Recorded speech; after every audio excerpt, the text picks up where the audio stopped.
Good evening, ladies and gentlemen, and welcome to Mount Carmel Area High School Red Tornado Football.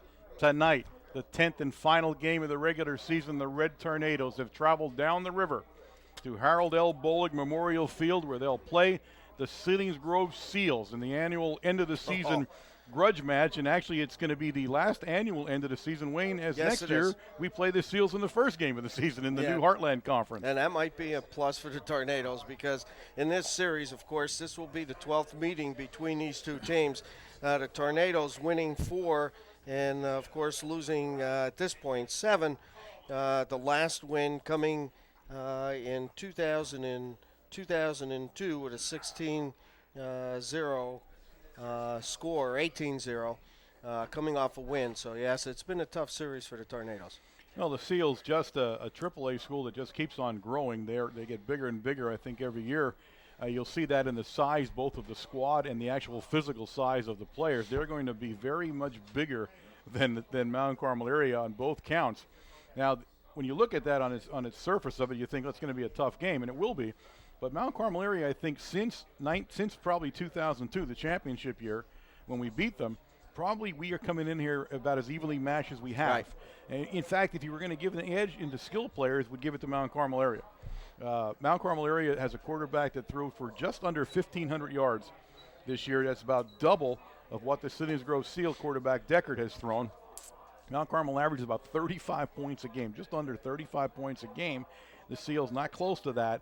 And the Mount Carmel in the last 4 or 5 games picked up a devastating running game where they have really begun to run the ball with authority. So all that put together, I mean, it makes for a great game. We've had a tough time winning in this stadium, certainly in the last 11 years or 12 years. This has been a tough place to win a game. So it'll be interesting. It's senior night here at Selingsgrove. The night is a perfect night. It is beautiful outside. The field is fantastic. They did it. We talked about this 2 years ago when we came here when it first opened up. You can't find a nicer high school facility in Pennsylvania than this one. This is just a fabulous place to play football. The surface is fantastic. There's a nice crowd here tonight. I said it's senior night for the Seals, so they have a nice crowd. Mount Carmel brought a nice group. It'll be an interesting football game tonight for the Red Tornadoes. Now, if we look at what we're looking at for the Red Tornadoes, obviously a win tonight is very easy. You win here, you go home and play a playoff game next week in the Silver Bowl. It's as simple as that. That's what you want to be talking about. Of course, you want to bring that pride home. It's been quite a few years since we had a district playoff game at the Silver Bowl. And, of course, in the locker room and all this week, that's one of the things everybody should have been talking about. You know, we want to bring a game home. We want to win this game. We're on the upswing this last couple weeks. The last 4 weeks where we started to play, started to gel together. Coach Brennan has made some changes on the defense, and I think it has boded very well for that defensive line, bringing Billy Juraski into that nose guard position. And I think it's probably one of the toughest defensive lines we've seen in the last couple of years. Last week, of course, they stepped up not only on the offensive side but also on the defensive side. Yeah. On that defensive side, you're talking about stopping Hoke from Pottsville, who would run for 240-some yards average a week. And, of course, they held him down to 79. So you're talking about a very, very good Pottsville team that had come in and walked away with their tails between their legs. Absolutely. The Red Tornadoes playing, probably peaking more so than ever. Now, one of the other differences in this game compared to some of the last games that we had played with Selingsgrove, we come into this game almost completely healthy. The only guy not playing will be number 1, Kovaleski, in the defensive backfield for the Red Tornadoes. He is out absolutely. Everybody else pretty much is gonna play football tonight. I'm trying to look down the list here to see one other guy that we're still wondering. I don't think he's going to be in. Lutz. Lutz is suited tonight, but will probably not play as he just came back yesterday. So he's the other guy out for the Red Tornadoes, but actually very healthy going into the last game of the season compared to the last few seasons. So bodes well for Mount Carmel area that way. Now the Red Tornadoes, should they not win tonight, they are still in the playoffs. Right. Both of these teams are in the playoffs, win or lose. If they lose, the Red Tornadoes have a more problematic moment where they could possibly and more probably end up in Athens, which is in a Canadian province as far as I can tell. That's in God's country. And if they don't play Athens, and it would depend on everybody playing in District 4 tonight and tomorrow night, depending on what the front runners do and this and That's that, right. and if one guy, has a wart on his nose or whatever happens, we could end up playing Athens, Montoursville, or Loyalsock, just again depending on how this thing plays out. So Right. it's most likely going to be Athens, but we'll wait and see. But again, winning, and we don't have to worry about what anybody else does. We just saddle up and get ready for a game in the Silver Bowl. Yeah, this all depends on who's coming to play, which team. We've seen quite a few different teams suit up in red and white over the season, coming into this 10th and final game of this season. And, some good teams, some bad teams. And hopefully, like I said, in the last couple of weeks, it's been an excellent team. And hopefully this is going to do us well coming down through the playoffs here. Looks like the Seals will receive. Now, I'm not sure if they want to receive or because if we won, we automatically defer. Right. So I'm not sure which one of us won or lost. I didn't see the signal, but it didn't. The referee did not show that the Tornadoes won the toss and deferred. He went right over to Selingsgrove and said they were going to receive the ball. So again, the keys tonight game with Mount Carmel area's passing game. Washaleski close to 1,500 yards on the year so far this year. Haynes actually, and we talked about the running game. Haynes is about 80 yards short of 1,000 yards himself. So he's got some things to look forward to also as we get going in this game tonight. So a lot of things are on the docket as the Red Tornadoes get ready, and now Menapace will line up and get ready to kick off to the Seals, and we'll get this thing underway. Yeah, beautiful night. I just can't get over it. I mean, this field is absolutely nice. fantastic. I mean, it is truly one of the great fields to play on here in high school football in Pennsylvania. I love coming up here. With this artificial turf, it looks so much bigger. For some reason, it looks much, much wider than what a regular field is. Down deep for the Seals will be Mike Ritter, number 81. He's the very deep guy in the formation here. As Menapace gets ready, Menapace looks like he is ready, getting ready to signal that he's ready to go, and he will let it rip here in 1 second, and he does. And it's going to go down to number 81, Ritter, right at the 14-yard line. Ritter coming right upfield. He's got himself a lane there. He bounces off one guy, and Ritter, a nice return for the Seals as he takes the ball up just over the 40-yard line. It'll be 1st and 10, Red Tornadoes about the 42, or Seals at the 42-yard line. A nice return by Ritter. Now, again, as Warren had stated before, take a look at the size of the offensive line that's coming out here. They're pretty much all the same size, running about 235 and above, up to 285 here for the Seals. Tornadoes over the last couple of weeks, depending on the situation, depending on what's going on in the game and how we're controlling the game, they've been staying in the 5-man, jumping into a 6-man line, for the defense. Holding flag on the kickoff against the Seals puts them back 10 yards onto the 30-yard line.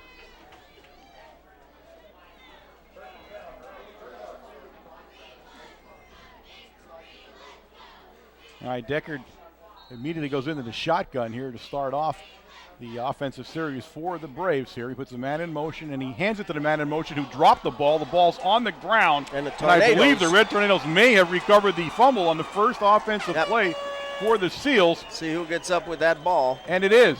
Yep. The Red Tornadoes have recovered. McCullum comes up with that recovery. Ball's recovered on about the, the 27-yard line of the Seals. Decker handed it to Drezwicki. Drezwicki, number 11, couldn't handle it and put the ball on the turf. And the first big play of the game is a fumble for the Seals. So the Red Tornadoes take over in great field position as they'll get lined up. They're in their traditional I formation. Demetrius in front of Haynes. And it'll be Haynes. And Haynes, it's a nice opening. And Haynes down the sideline. Haynes on his feet continuing before number 11, Drezwicki, will take him out of bounds, but not before he goes down to the 15-yard line. Some excellent blocking on the left side there. The left tackle, of course, Billy Juraski, the left guard, Kyle Higgins, putting a big hole in the Selingsgrove line for Haynes to go through, and he had some great blocking by Julius Demetrius, which led right through the block. It's 1st and 10, Red Tornadoes. Pulowski out to the right, the only guy in the formation that way, and again we'll go to Haynes, and Haynes makes a nice cut, and Haynes running up the middle strongly. Haynes down inside the 10-yard line to about the 9. So the Red Tornadoes keeping on the ground here. Haynes getting up a little bit gimpy, but stays in the huddle as we send in the big guy now. Number 48, Kanovich, the big fullback, will go in. Greg Kanovich goes in. We had seen him at the beginning of the season. Was laid up with an injury for about 3 weeks and came back last week. And he's running at full tilt here now. All right, it's 2nd down and 5. And again, it's Haynes. And this time the Seals are all over Haynes. Number 44 on the tackle for the Seals, and that'll be Nate Gingrich. So almost no, in fact, that'll probably be almost a yard loss. We're going to call it 3rd and 6.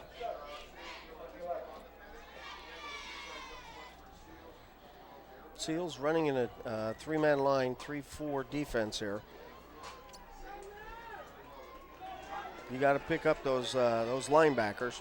A big 3rd down play now for the Red Tornadoes. They have Pulowski and Moroz. They jump into a 4-man line. And Wasilewski looks and he finds Moroz, and Moroz makes a nice play inside, and Moroz is inside the 5-yard line. He's very close to the 1st down. We'll see where they mark it, but I believe he picked it up. Pretty close to it, that's for sure. We're going to have a measurement here on the field. They want to take a look at this. I think he has it from where they placed it down. Okay, they're not calling that. They call it an official timeout. I'm sorry, there's a Selingsgrove player down. Selingsgrove player down. I didn't notice him. He was almost in the Mount Carmel huddle, yes, which is where he's kneeling at there. He came back. He gave some pressure on Wasilewski and stayed down there. I don't know whether it's a knee or an ankle. So it looks like it is not a 1st down. I mean, I thought he had it. It's 4th down and inches now for the Red Tornadoes. The ball just inside the Seal 5-yard line here in the opening series for the Red Tornadoes after they recovered the fumble. There's 10-10 remaining in the 1st quarter of play as Wasilewski trots into the huddle. It looks like Myers, 86, was the guy for the Seals that was injured on the play, and he went off under his own power. So the Red Tornadoes will come out in that heavy backfield. They have Demetrius and Kanovich in front of Haynes in the heavy set. And it's Wasilewski on a quarterback sneak, and I believe he picked it up. Yep. I think the second lunge that he made there put him up and over. Not by much, I'll tell you what, but it is close. They're going to look at this one hard, and now they're going to signal for a measurement. Going to be close where they put the ball down. I think he picked it up, but we'll wait and see when they get the sticks out there to see where it ends up at. Again, we went into that heavy set, but just with a quarterback sneak. What the Seals did was they brought one of their linebackers up into a down position and pinched into the center, taking that quarterback sneak off.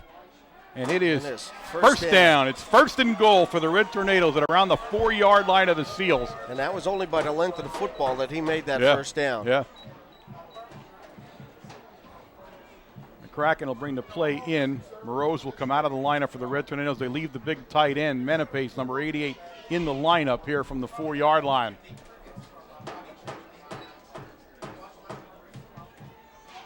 Yeah, we stay in the heavy backfield. We're heavy a little bit to the right of the formation, and we go left. It's Haynes. Ball's on the ground. Ball dropped on the ground. The Seals may have recovered it. Haynes never got the handoff. No. He never received the handoff from Wasilewski. We'll wait till they unpile the crew here. And looks like the Red Tornadoes have recovered it, so the Red Tornadoes fall on it and dodge a bullet there. Billy Juraski. No, Menepace, it looks like, got off. Oh, was it? Yeah, it looks like 88 came off the bottom of the pile. It looked like Juraski was handing the ball to the referee. Well, maybe all right, it was either one of those two guys were the last two up. The ball's now back over the 5-yard line, inside the 5 and the 6 now. So it's 2nd and goal from about the 6-yard line now. We go the other direction. And we're going wide. And this time Pulowski, and Pulowski's looking for a block. Pulowski's still on his feet, and Pulowski will take it down to the 1-yard line. 40? Who is 44? 44 saved the touchdown there. That's the Gingrich. Gingrich for the Seals. I'll tell you what, he came straight across the field. Pulowski was going into the end zone. He was looking for the pylon, and Gingrich just hit him hard and took him out on about the 1.5. Your replay is you see Pulowski coming right at you here. Right there. Right there is where they take him out of bounds, between the 1 and the 2-yard line. So it is now 3rd down and a little short of 2 for the touchdown for the Red Tornadoes. Got to go wide left. And it's Haynes, and Haynes leaps into the end zone. There's the signal, touchdown, Red Tornadoes. At the 8:43 mark of the 1st quarter, the Red Tornadoes have capitalized on a Seal fumble, and they score first here at 6-0 with Menepace in to attempt the extra point. There you see the leap by Haynes. Look at that. Yep. There's a great shot of him in the end zone. If there was any doubt that he was there, that's where he was. A nice shot. How did we get that shot? I don't. Where do we have a cameraman Right, back there? Right on the corner of the end zone. What a Great. shot by Yep. WKMC TV Sports. Even fooled me on that one. All right, Moreau's the holder here for Menapace. Snap is back. Menapace has it up, and it is no good. Wide right.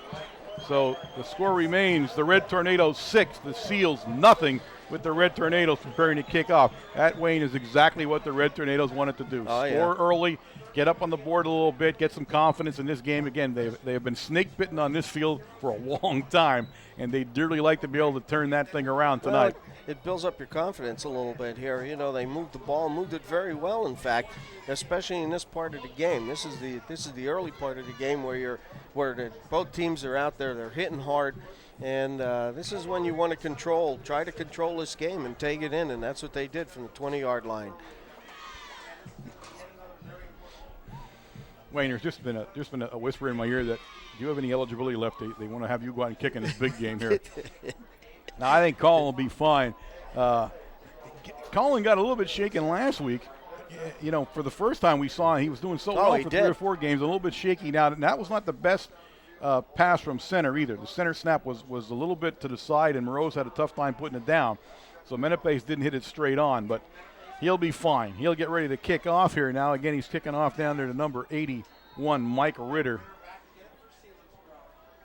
And it's going to go to Ritter, and another nice kick down at the 11-yard line where Ritter will take it up the field. And Ritter this time will be stopped by the Red Tornadoes. That's number 47 gotten off the foul. You want to guess who that is? Matt Dietz. Yep. I don't even have to say his name anymore. Just say the number.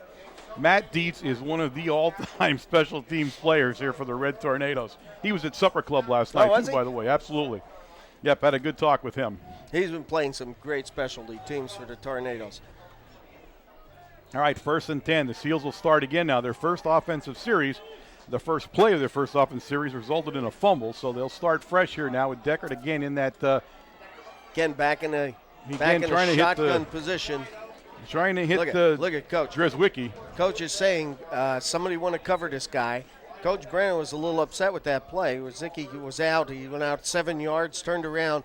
The ball was thrown high that time, but nobody was around him. Yeah. And Coach is standing right there, and he has his hands out. Who's going to cover this man? Yeah, lucky that it was a high pass from Deckard.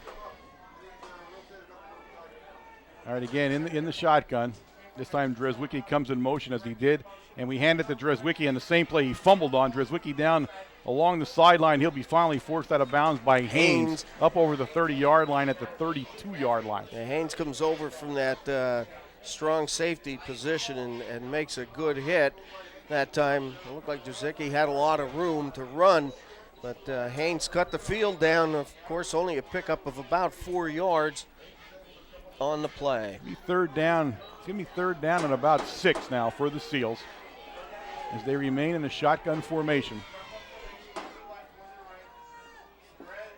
This time Deckard keeps it after he fakes it to Dreswicki, and he picks up some nice yardage down. He's stopped finally by number 74, Goins for the Red Tornadoes, but he picked up the first down.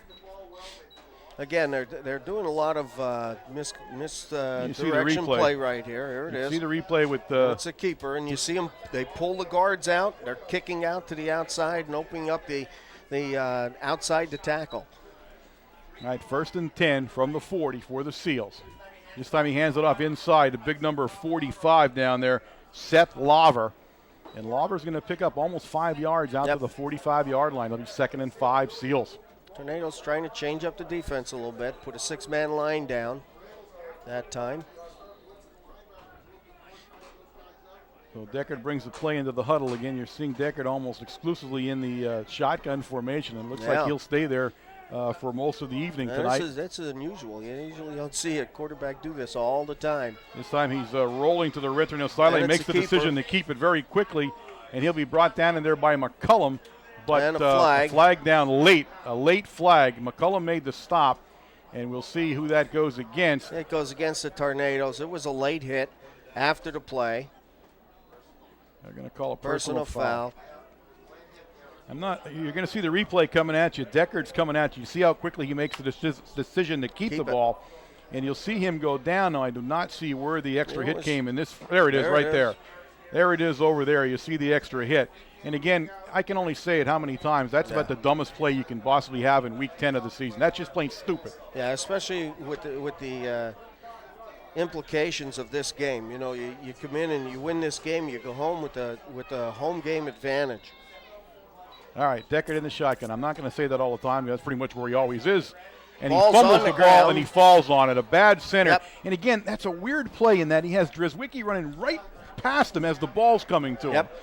And it's got to be a distraction to him as he's, you got motion coming in, you got the ball coming back at the same time. Yeah, that was a big loss on the play. In fact, that's going to bring up now a second down and about 16 on the fumbled center snap. But again, that's really a weird play to have that kid running right in front of you as the ball's being snapped. Split right. This time Deckard looks to run. This time he's going to throw as he had no room to run. And he's got his man down there, number 81 for the Seals on the catch, Mike Ritter. Ritter down to about the Red Tornado 27-yard line. It'll be third down and about 2 for the first down. Now here you see again this replay. This is a Take great a look. We're getting some nice shots in this field, and that's why I like this field so much. Nice pass by Deckard though, right on the money. In motion, he was running and puts it right down there. Looks like Moroz and Clokas brought him were down in on the tackle that time. All right, 3rd and 2 now from the Red Tornado, 27-yard line. Deckard lines them up. Everybody now coming to the left of the formation. Deckard keeps it, goes the other way. Somebody dove in and almost got him. It was Shikatano that nearly brought him down, but he escaped it, and he'll pick up the first down by a yard inside the Red Tornado 25 at the 24-yard line. Yeah, Shikatano makes a nice play coming from the linebacker position. Comes up through the hole, and he does hit Deckard right there. Deckard steps out of the tackle and picks up the first down after Moroz makes the tackle. 1st and 10 now for the Seals. Down at the Red Tornado 23-yard line. Inside to Lawver. Lawver will pick up some nice yardage down inside the 20, down to the Red Tornado 17-yard line. The Seals now moving the ball with authority on the Red Tornadoes. Yeah, their offensive line is moving the ball. They're putting some hits, some blocks on. When you're starting to pick up 6-7 yards on first down, your offensive line is working for you at this point in the game. Hey, Ocker lines him up. He's got Lawver standing next to him. Dreswicki again comes in motion right in front of him, and this time Ocker keeps it again, and Ocker gets outside. A nice play down there by McCracken, number 89. McCracken saved the big play for the Seals on that shoestring tackle, and Deckard goes down right at the 15-yard line. It's going to bring up 3rd down and about 2. He had enough running room. They're getting him some great blocking right there. McCracken doesn't get any better than what McCracken just did there. That's as good a tackle as you're going to make in the open field like that. So 3rd and 2 now. This time we go inside to Lawver. And Lawver is going to be close to the first down. Red Tornadoes did a nice job stopping him down at Juraski, getting off the bottom of the pile down there. Original hit there, along with Goins and number 42, McCullum. So they're going to say signal a first down. So it's 1st and 10 now for the Seals from the Red Tornado 12-yard line. There's an equipment adjustment on timeout on the field now as the Red Tornadoes had a helmet problem. They call it Demko. Time back in now, and Ocker will line them up as the Seals are methodically running down the field on the Red Tornadoes right now. Deckard rolls out. This left looks down. He has a man in the end zone. He's looking for Ritter, and that's going to be a penalty on the Seals. It should be. Anyway, should be a penalty on the Seals on Ritter as he pushed Haynes out of the way in the end zone. Haynes in great. Here you see the replay. Haynes has great position on the corner position here. Look how far in front. Ritter gave him a little bit of a push, and they're going to have to walk that one off. Referees are talking about it now at the 10-yard line. They have a little bit of a huddle going there. We'll see what the call. The other referee is standing by the flag still. You have a hold against the Seals. Now, I'm not sure if that's a hold. Yeah. I don't know who they called holding. I mean, it was a lot of things. It wasn't a hold, but either way, it'll be what it is. And they'll mark it off against the Seals, as Haynes could not have been in better position than he was. Yeah, he played a great defending position that time, coming over from his strong safety position and stepped right in front and actually almost had the interception. So the ball will be taken back out to the Red Tornado 22-yard line, and it'll be 1st and 20 now for the Seals from the Red Tornado side of the 22. And we'll see what Deckard has in store. Deckard, again, you see how he does most of his throwing on rollouts right or left, and he is a pretty accurate passer when he's on the run. He can throw the ball pretty well. What's scary about that, he can put it down and run with it also. This time he fakes it to Dreswicki, keeps it again, and this time it's McCracken on the initial hit, which slowed him up, and he'll take it down inside the 20 to the 17-yard line. McCracken's playing his defensive end position the way he's supposed to. He's staying in-house. He's looking for that play coming back. Of course, you want him to make that initial tackle back there, though, for a loss. You can see 89, and he kept him inside on the play, which is what he's supposed to do, and then the rest of the Tornadoes bring him down. So it's 2nd and 15 now. Decker rolls to his left, looks at the same play he had before. This time he has Ritter wide open, and Ritter down to the 2-yard line. And that's going to be enough for a first down. Jeez. Almost the same play, except Ritter turned the other way this time. He turned towards the sideline instead of into the open part of the field, and Deckard right on target. Now there's a timeout on the field, and I'm not sure if they're going to measure this, but I think he has it. Again, they put the ball, I thought he got out further down the field and they put the ball out. So where I saw him go out, it was a first down, but it may not be where they put the ball down at. Well, they'll stretch this chain out and we'll get a good look at it. I still think he did, but. Yes, he did. And he did. First down. So 1st and goal for the Seals from the Red Tornado 2-yard line. 3:02 remaining here in the first quarter of a very, very exciting first quarter of play. Again, the Seals not doing much. They're just shotgun. They're going, Deckard's either keeping it and going right, or he's handing it off.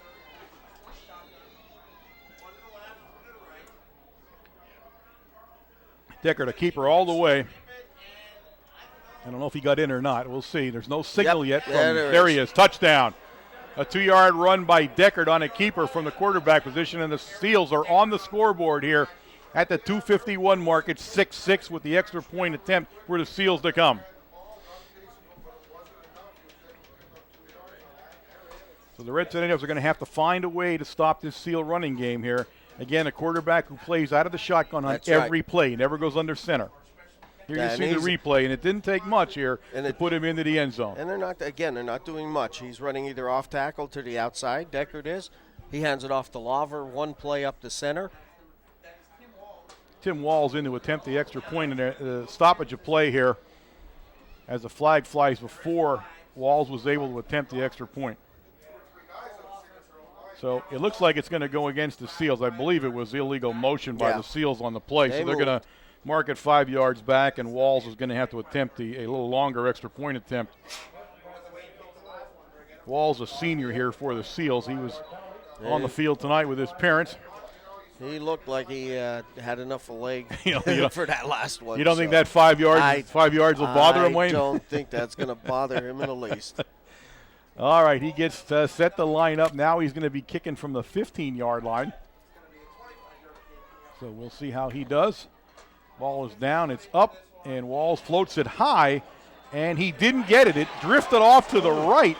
I thought it was very close. I mean, that's as close as you're going to get, but it drifted off to the right, and Walls not able to get the extra point inside the goal post after the penalty walk-off, and it stays 6-6 here in a great football game. 2 minutes and 51 seconds left in the first quarter. Of course, this game is all knotted up after going up and down the field here. So we'll see what Coach Brennan has now. He's coming out on offense, taking the punt from the kickoff from the Seals. So, we're going to have to move the ball a little bit now. All right, the Red Tornadoes back deep to receive the kickoff from the Seals. We'll see who does the kicking off for the Seals. I'm not sure if it's the same guy or not, but it looks like it is going to be Tim Walls, and it is. He'll be kicking deep. Haynes down there in the middle with DeMarco flanking him on one side, Pulowski the far side on the Seals sideline for the Red Tornadoes.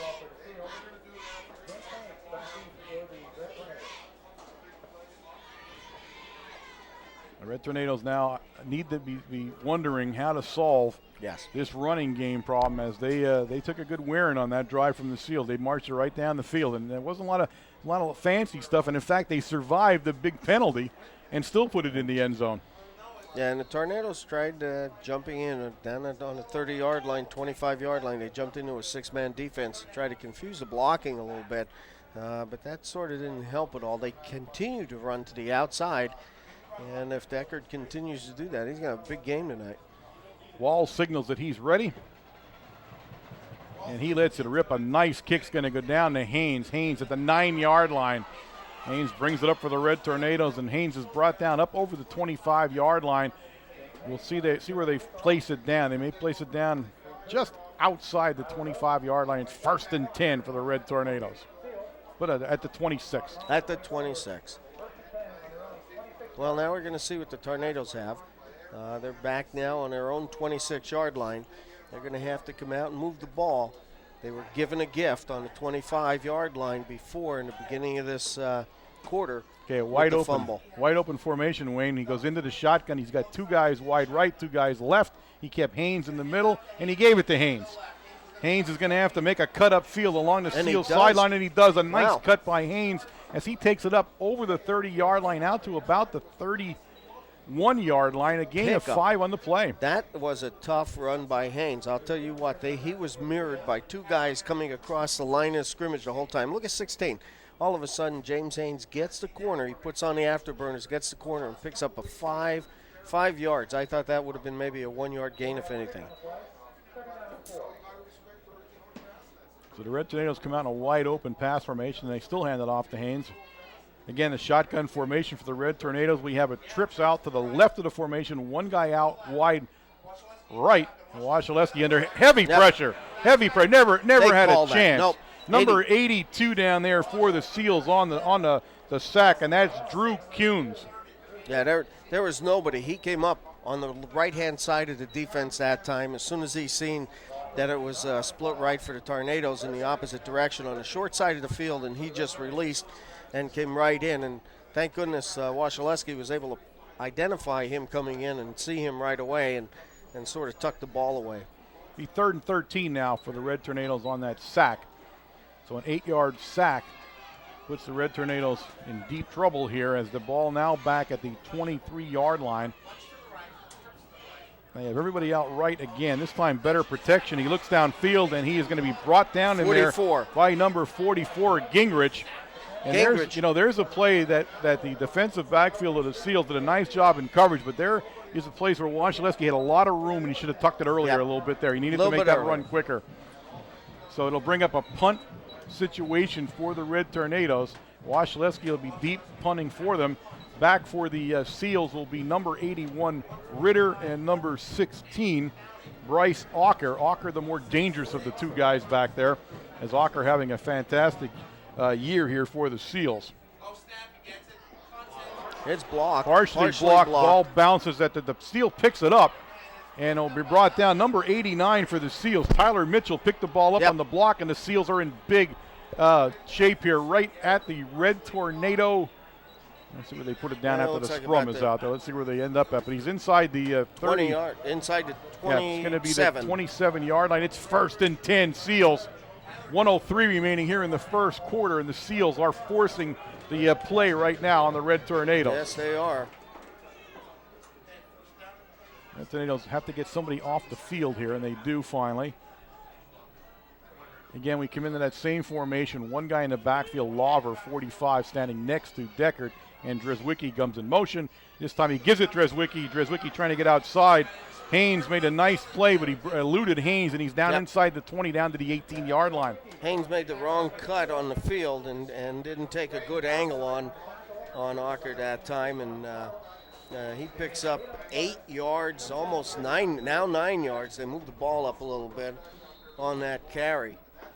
And again, like we said, they're not doing anything fancy. They're running to the outside. It's more like a student body like they used to Everybody run. comes over. Yeah, everybody comes over. They're pulling both guards out. All right, 2nd and 2 now. The ball inside the 20-yard line of the Red Tornadoes. We had an I formation, and actually, first time we saw Deckard under center. First time we saw it. Carrying the ball, number 42, Troutman.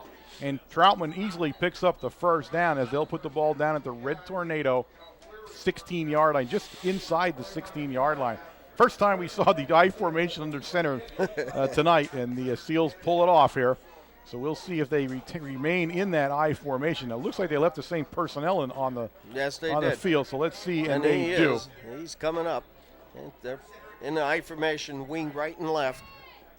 And again, they hand it off to Troutman, and Troutman's going to take it down to the 10-yard line. That'll bring the first quarter of play here at Harold L. Bowling Memorial Field on the campus of Selingsgrove High School. With the score, the Red Tornadoes 6, the Seals 6, but the Seals are knocking on the door. Well, about all you can ask for in the first quarter. I mean, 2 big breaks. That's right. The Seals fumble, the Red Tornadoes capitalize. The Seals march right down the field and score, and then they block a punt to put themselves in excellent field position down at the 10-yard line. Yeah, you can't ask for anything better than this. The Tornadoes definitely have to regroup here a little bit and do it very quick. To identify where the weakness is here, Seals are not running anything other than Deckard to the outside, Lawver up the middle, or now Troutman up the middle, and right or left. And the Tornadoes must be able to contain and take on those pulling guards. All right, we'll get ready to start the second quarter play here. It's 2nd down and 5 for the Seals from the 10. Dreswicki in motion. He fakes it to Dreswicki, and he keeps it, and this time Chickatano breaks the play up, makes a nice stop, and it'll be stopped for no gain on the play. It'll be 3rd and 5 now for the Seals. Nice play by number 50 for the Red Tornadoes, Chickatano. Deckard goes over to the Selingsgrove sideline. He picks up the play off of Coach. Back into the huddle, and of course, Chickatano, we've seen that a number of times this year. Boy, he comes up with some big plays at crucial times. All right, we're back in that shotgun formation now.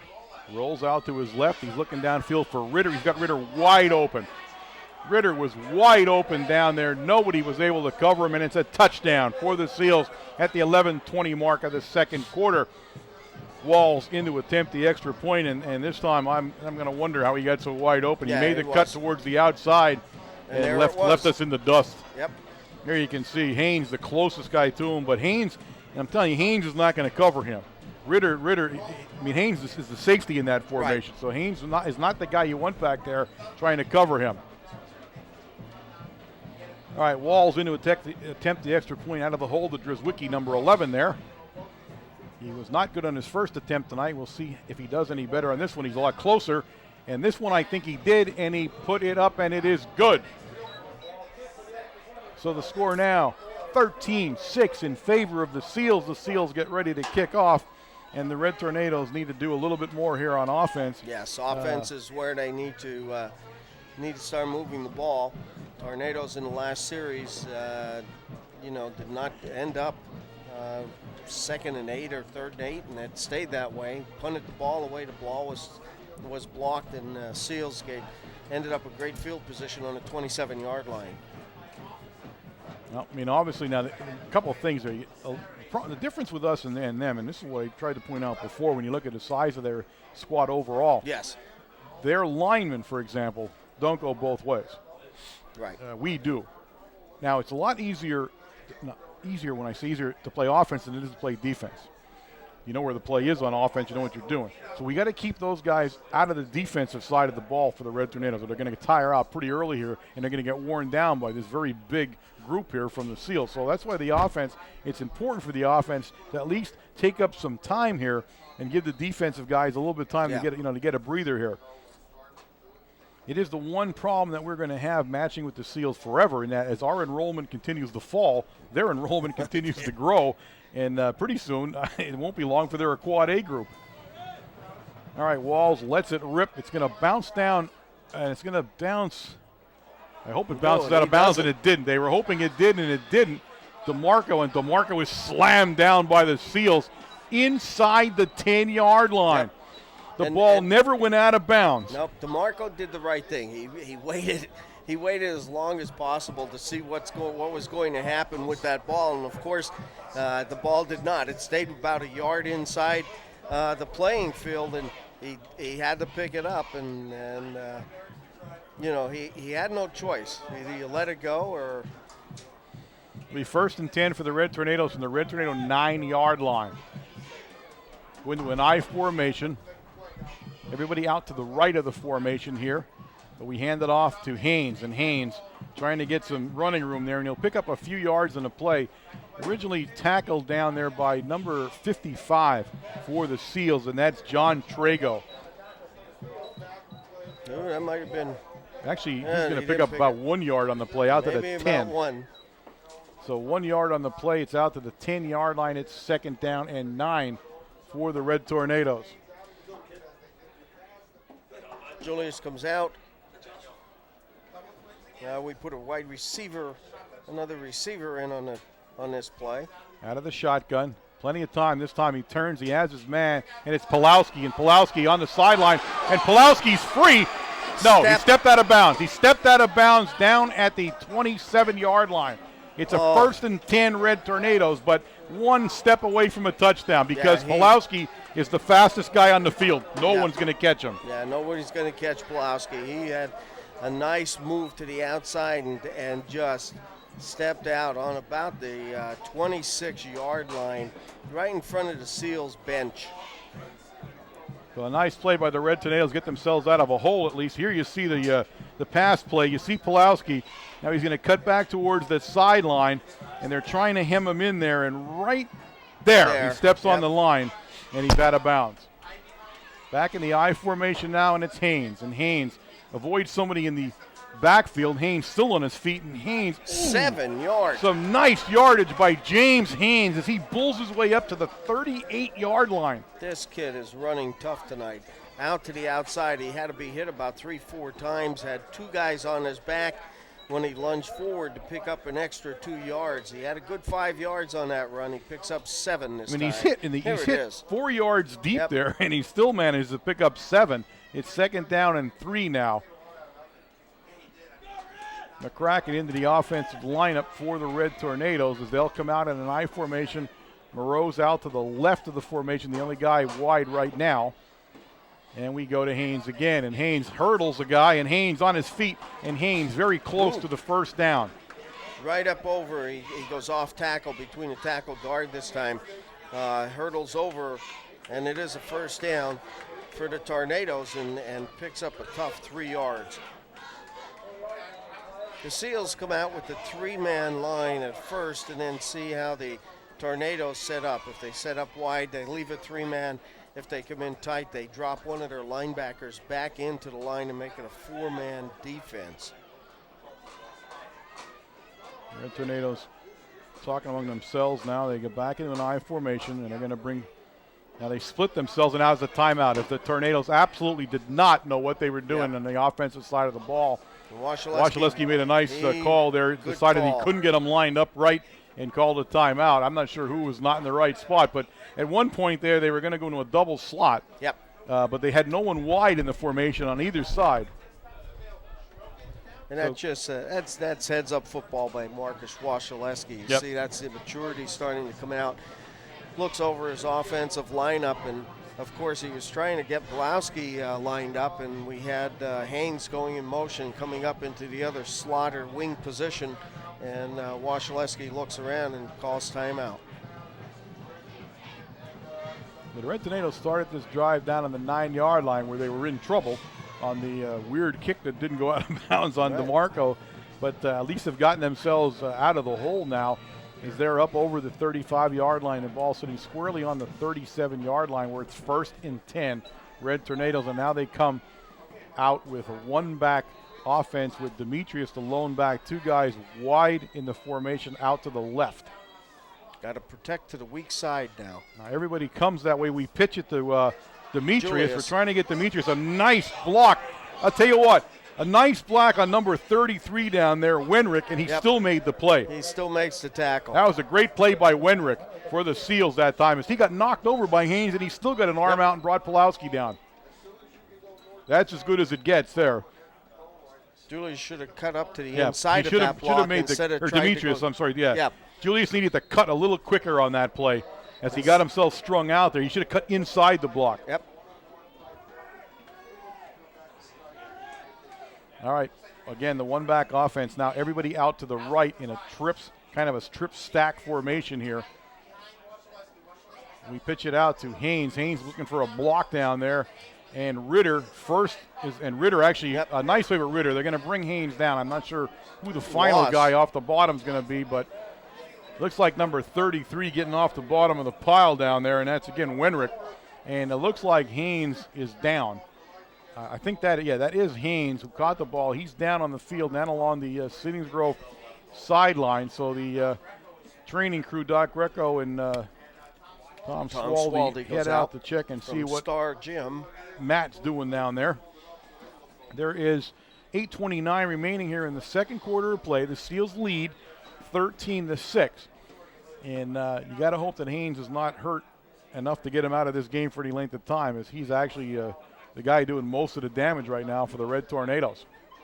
Okay, DeMarco, or Dave DeMarco, number 28, goes into the lineup in that back position. There was a penalty flag down, but it's picked up. I'm not sure. He's waving that he picked it up. I didn't see what he was going to call. He was down along the Seal sideline, but he's telling us that it is nothing. So just a matter of time waiting to see what we can get Haynes up and off the field here. He hasn't budged since he went down. Not sure. I can't even tell from here what the problem is, although it looks like Coach Brennan now is going to wander over and see for himself if he can see what it is, as Haynes has been on the ground a pretty good time now. I think the referee was making sure that he didn't go near the huddle, as he was sort of had his hand on his shoulder leading him over.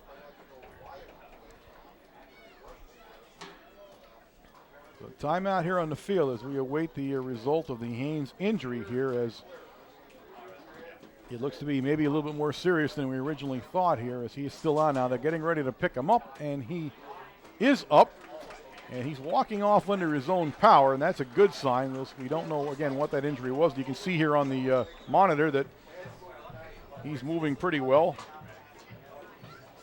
Doc Greco talking to them, and he's definitely shaken up, though. He's not perfect, that's for sure, as he comes off. Although you pretty much have to hit him with a moving vehicle. I do believe. To take him out of the game for any length of time. But he'll come off the field. The Red Tornadoes now put DeMarco, and DeMarco is in that spot next to Wasilewski in the shotgun.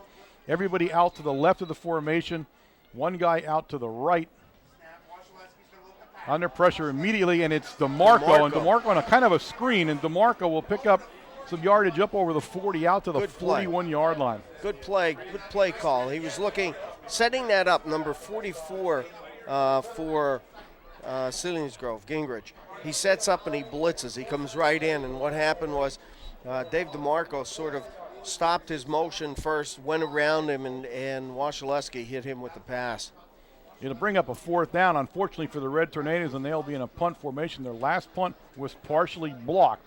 So Wasilewski has to be on his toes here. McCullum, the up front guy in the formation here, guarding against the block. This time he gets it away very quickly, and it goes down to the 16, where Auker picked it at the 36, where Auker is on his way along the sideline. Great block over there by the Seals, and Auker all the way up to the Red Tornado 41-yard line.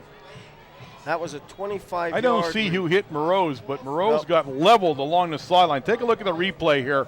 You're going to see Auker take the ball. He's almost brought down by DeMarco, and then somebody in the corner of your eye as he makes the turn, try to look and see the hit. Watch the hit on Moroz. You see number 9. Now take a look, 44. That's Gingrich on the monster hit for the Seals on Moroz as he was running down the sideline trying to make the play. Now Moroz is up, and Moroz is making his way back across the field, but that's a pretty hit as you're going to see in high school football, folks. You just hope you're not on the other end of that hit ever. I got a little bit of a Charlie horse just looking at that hit, to tell you the truth. Now they have to make sure they have Morose off the field now, along with James Haynes. Right, both of the defensive backfield, both guys are out of the game. So we'll see. They got Cloacus, Morose. It looks like DeMarco Matt will go Hepler, back there. number 24. Or Hepler, I'm sorry, Hepler. Back. I can't see his number. His shirt is rolled up there. So Hepler goes into the defensive lineup now. The Red Tornadoes a little bit short in that defensive backfield. Seals 1st and 10 for Deckard. He's in under the center. Pass. He fakes it. He looks downfield. He eludes Demko and Goins. Well, not actually Goins on it, but McCullum finally brings him down. Demko was the guy that initially blew the play up, but Deckard picks up 3 yards on the play anyway. Yep. And it's 2nd down and 7. The ball down inside the 40. Demko had his sights on Deckard the whole time and got his hands up in the air so he wouldn't throw the ball and just didn't react quick enough to make that tackle. That would have been a good 5-yard loss for Demko. All right, the Seals now go into a I formation, and we've seen this on and off here. Lawver is in front of number 20, but it's going to be Deckard on a keeper. Deckard's got some room down there, and Cloacus will finally bring him down, but a penalty flag into the mix at the last minute. It looks like it'll go against the Seals. They brought number 20, Kerstetter, into the offensive lineup and put him in that I formation in the deep back formation, but they keep it to Deckard, and it flag went down right as the tackle was being made, and it went down in the place where it's going to be holding or blocking, clipping or something there. It was holding by the Seals. I'll tell you what, I haven't seen a quarterback as quick as Deckard in a long time here. He is faking the handoff and just sprinting to the outside, and he is using his speed to the best of his ability. Well, Deckard's had a great career here for the Seals. Really has. He's a senior this year, but he has had a fantastic career for the Selingsgrove Seals. James Haynes is back in the lineup, number 32, in that free safety position, strong safety position. Ball back at the 43-yard line of the Red Tornadoes as Deckard looks downfield, and he's going to throw it out of bounds. They got tangled up down there. Ritter and Morgan got tangled up, but no flag. The ball was uncatchable as it threw it out of bounds. It'll bring up 3rd down now, and it's going to be 3rd down and about 12 for the Seals. Again, the Seals in Red Tornado territory at the Red Tornado 43-yard line. And that was on a great return on the punt, 25-yard pickup. Haven't moved the ball too much since that point.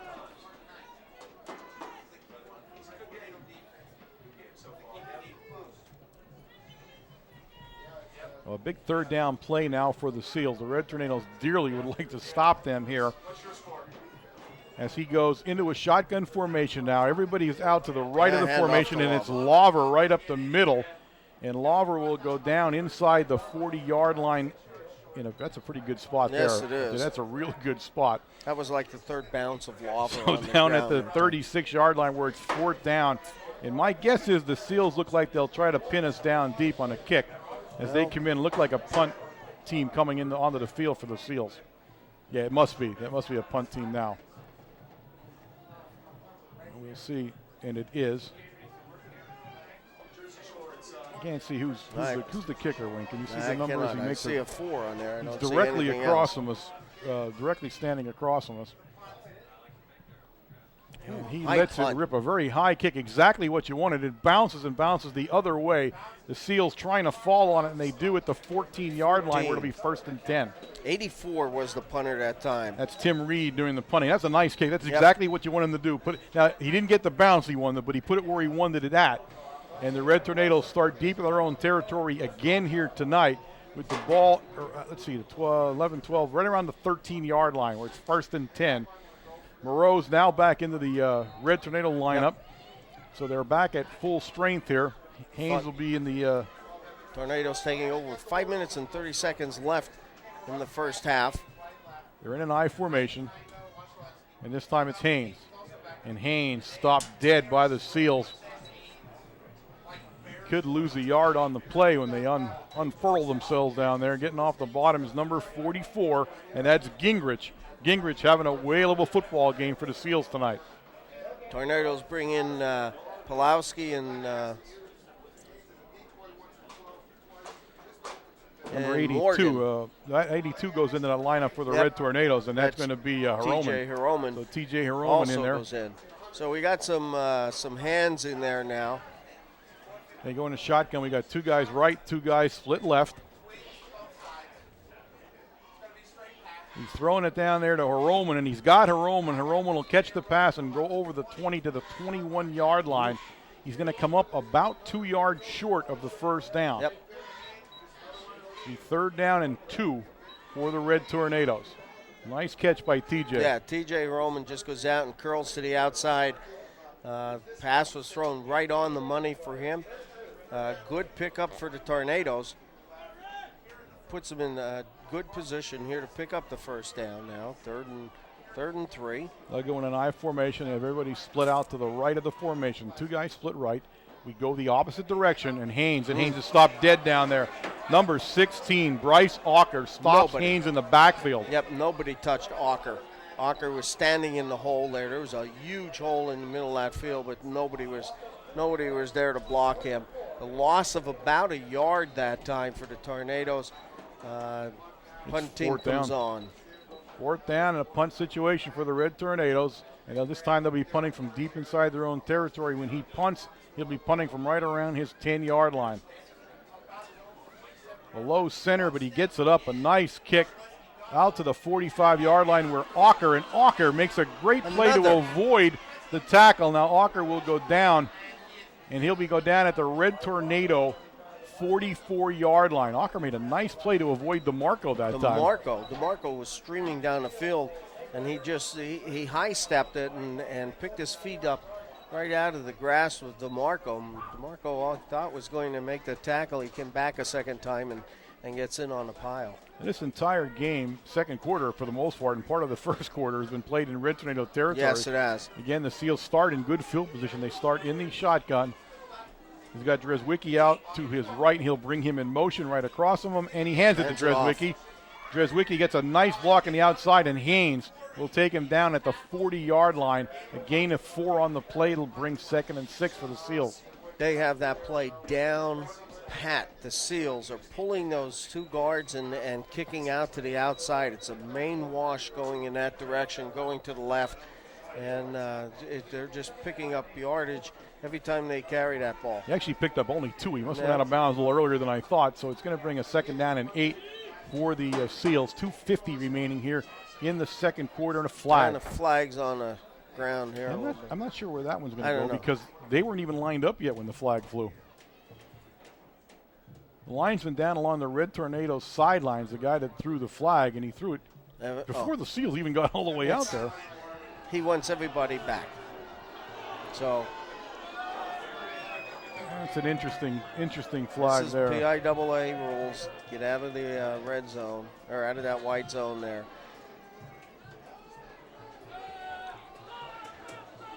Well, if we're going to stay behind there, I mean, I think everybody ought to be doing that. I'm not sure. He didn't call a penalty. He just threw the flag. But that's so he gave warning. that first warning there. Yep.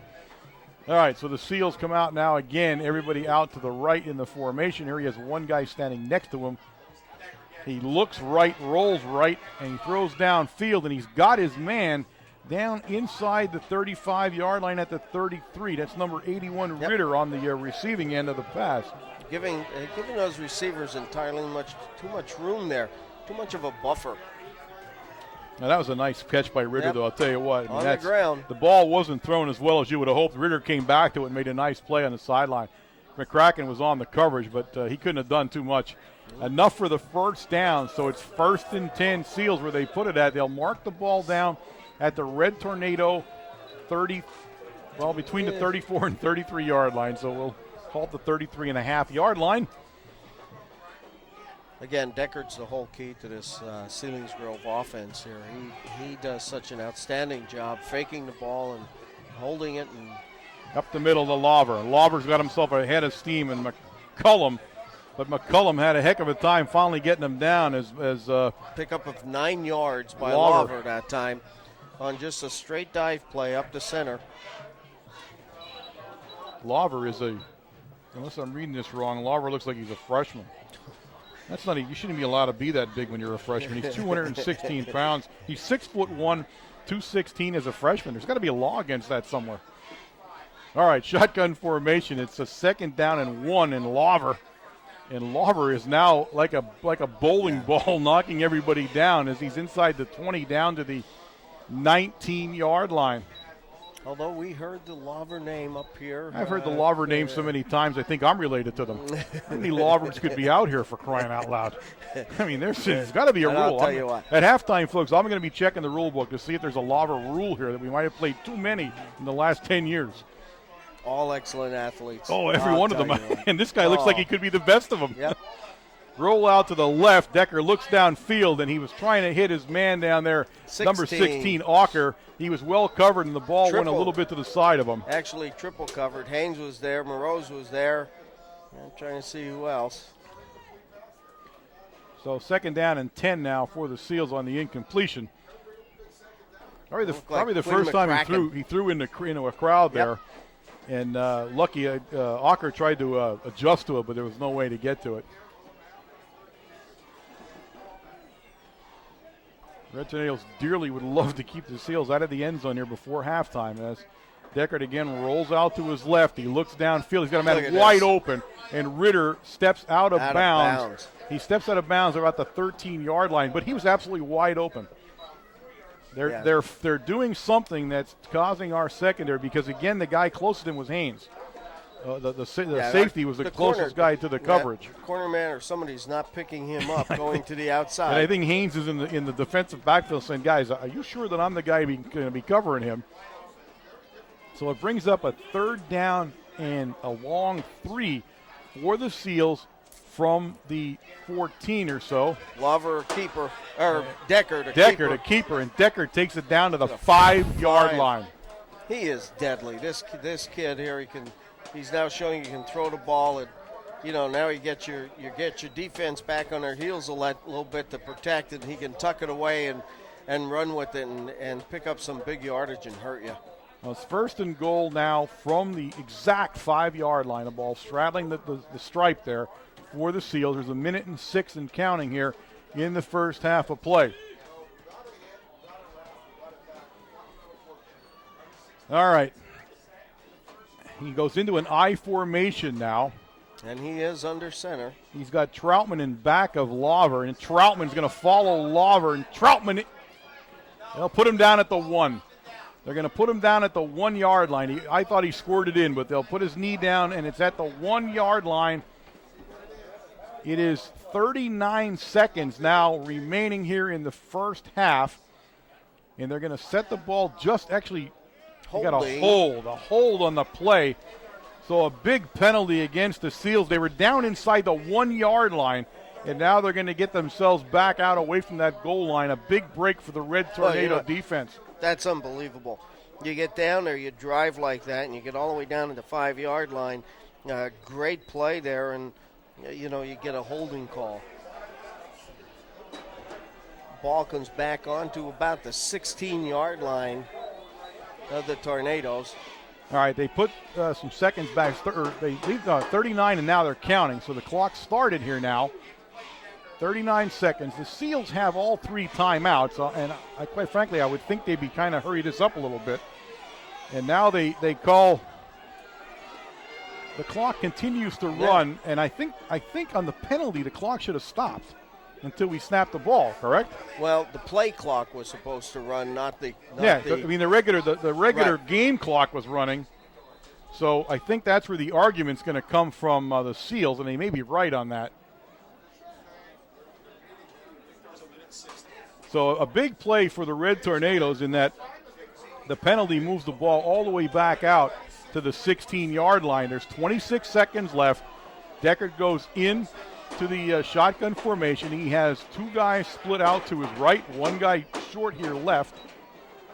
And we may never get to halftime, folks. We are never going to get to halftime at the rate we're going here. Okay. It looks like we're okay. Everybody's talking to everybody. They're all saying we're going to start the clock.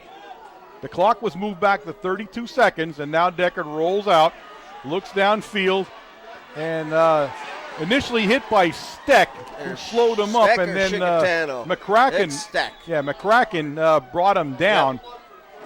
So a nice play by the Red Tornadoes as the Seals will call another timeout. And they did put some time back on the clock after that whole discussion went there. Either that or these two guys did it on their own. I'm not sure, but it doesn't really matter. The time was there. So there's 24 seconds now actually left here in the half. And we're going to is it Saturday yet? I think it's Saturday. So. It's early Saturday morning in Selingsgrove. We're still getting to the half.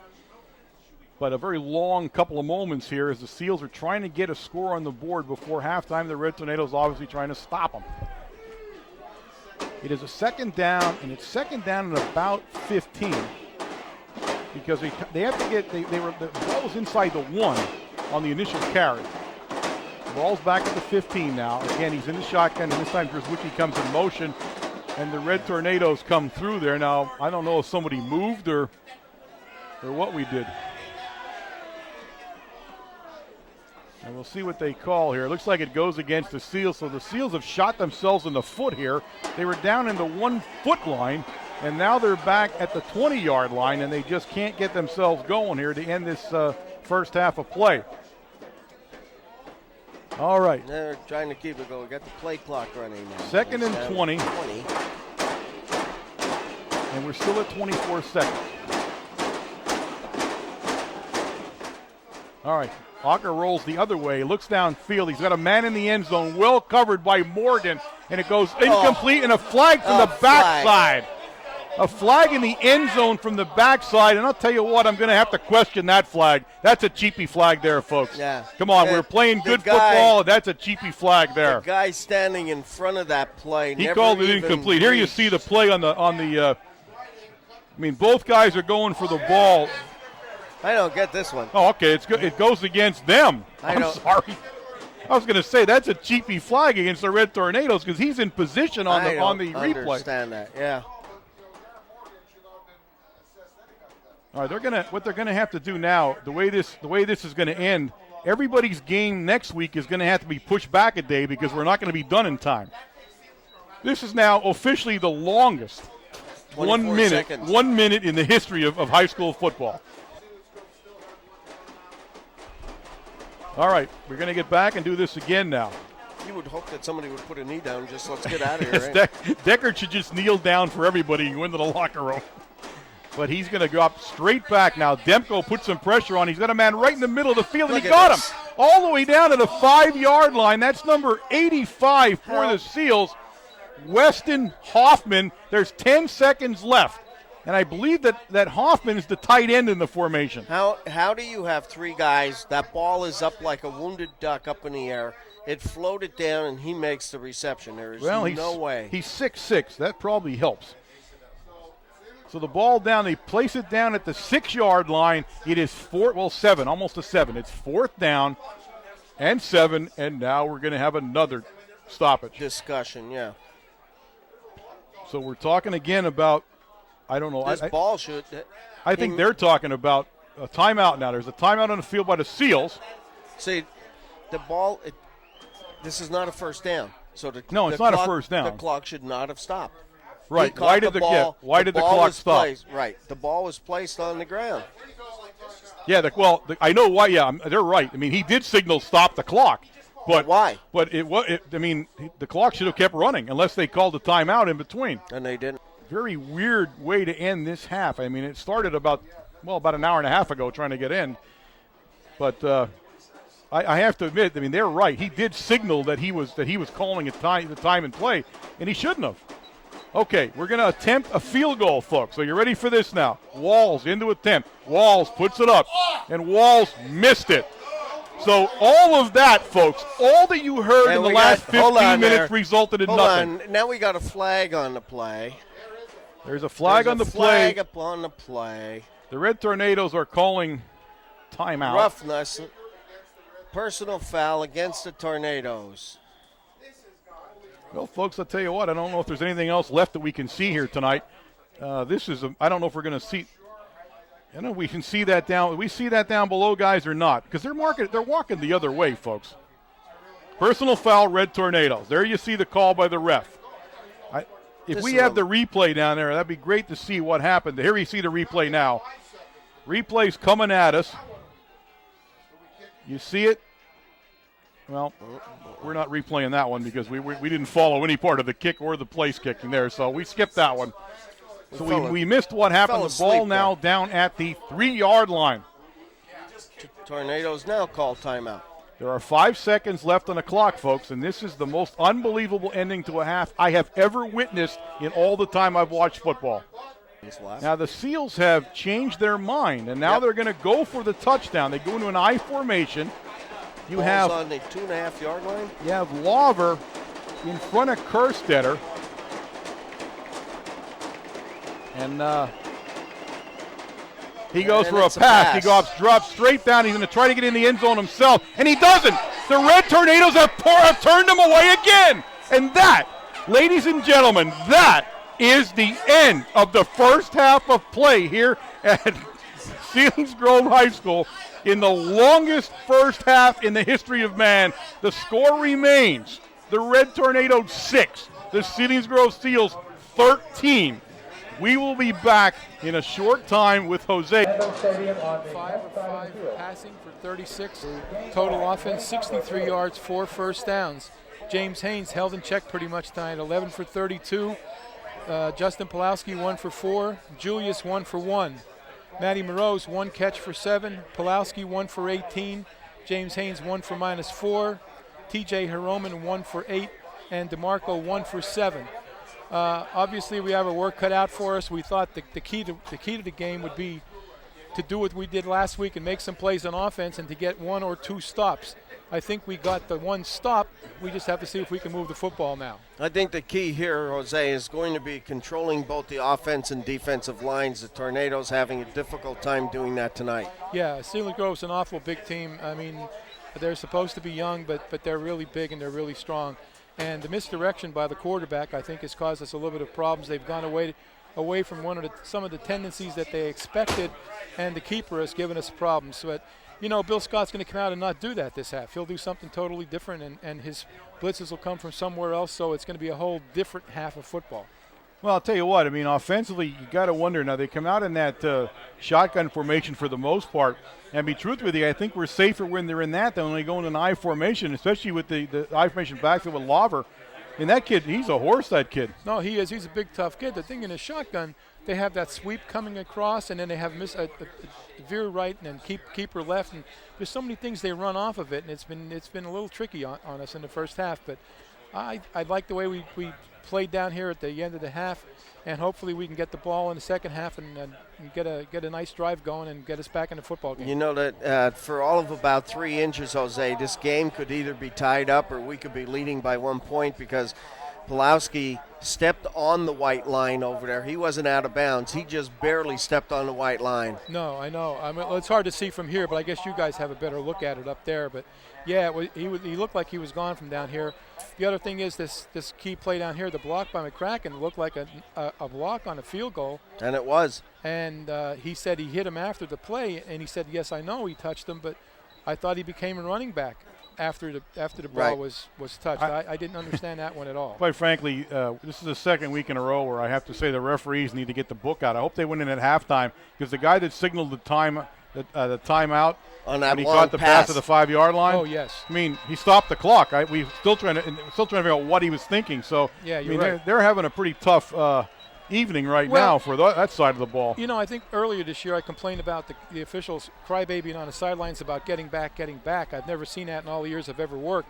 Tonight he gave the sideline a warning by pulling a flag and saying he warned it, but he never, ever said one word to anybody on the sideline to get back.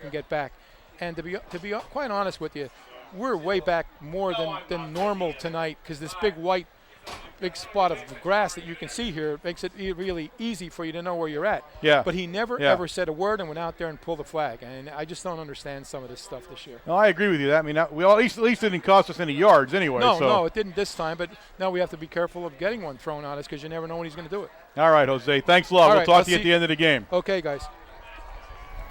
We're getting ready here to start the second half of play here at Selingsgrove. Both teams are on the field, getting last-minute instructions here. And you can see the Red Tornadoes kind of rock back on their heels after that initial touchdown. They've been struggling to hold on pretty much to the game. It's only 13-6, but it's not like they've been threatening. They haven't gotten out of their own side of the field, in fact, since the recovered fumble. Well, this is good. Right here at this half, we are getting the kickoff to start the second half, and this is going to determine the way the rest of the game goes. Tornadoes move the ball with some authority, move it down the field, and I say we're come back on the field when we're ready to play. If not, that means that the Selingsgrove Seals are out here, and they're playing their hardest, and, the Tornadoes are going to have a long night here. Well, just to be safe, considering the length of this game, I turned my clock back already, so I'm ready for it, because I'm figuring we're going to be playing right through that moment in time anyway. So, anybody else wants to do that, feel free. Intuition, I fed the dogs before I left, too. I don't know why. I just had this feeling I had to. The captains are taking the walk out to the field here to do their ritual here before we start the second half of play here. The Red Tornadoes really, they need to have a big offensive series, as you said. If they get rocked back on their heels on this series, it's going to set a tone for the second half, and the Red Tornadoes are going to be in trouble, I think, trying to win this game. So, hopefully they do. They came out in the end zone. They look like they're ready to take on the world, so they didn't come out hanging their head by any way, shape, or means. They came out pretty fired up. So I hope that is a portent of what's going to occur here in the second half of play. Now, I'm not sure why we have not started the second half. We are waiting for the clock to go down to 0, and it's just done that. Oh, Lord. As soon as it went down, of course, the referee put his hand down and said, okay, let's walk across the field. Considering with 2 minutes left in the half until now, I've actually grown a beard. I'm going to have to shave when I get home. It doesn't get any longer than that, folks. So they could have probably done away with this part, and we would have all been okay with it. We actually know who's going to receive the ball. Let's just get out, set it up, and kick it. I think both teams said to the ref at halftime, why don't you mercy rule everybody? Let's keep the clock running. Including you guys. Yeah, including you guys, who've had a pretty shaky half of football for a referee crew. Okay, here we go. We're getting ready to kick off and start the second half here.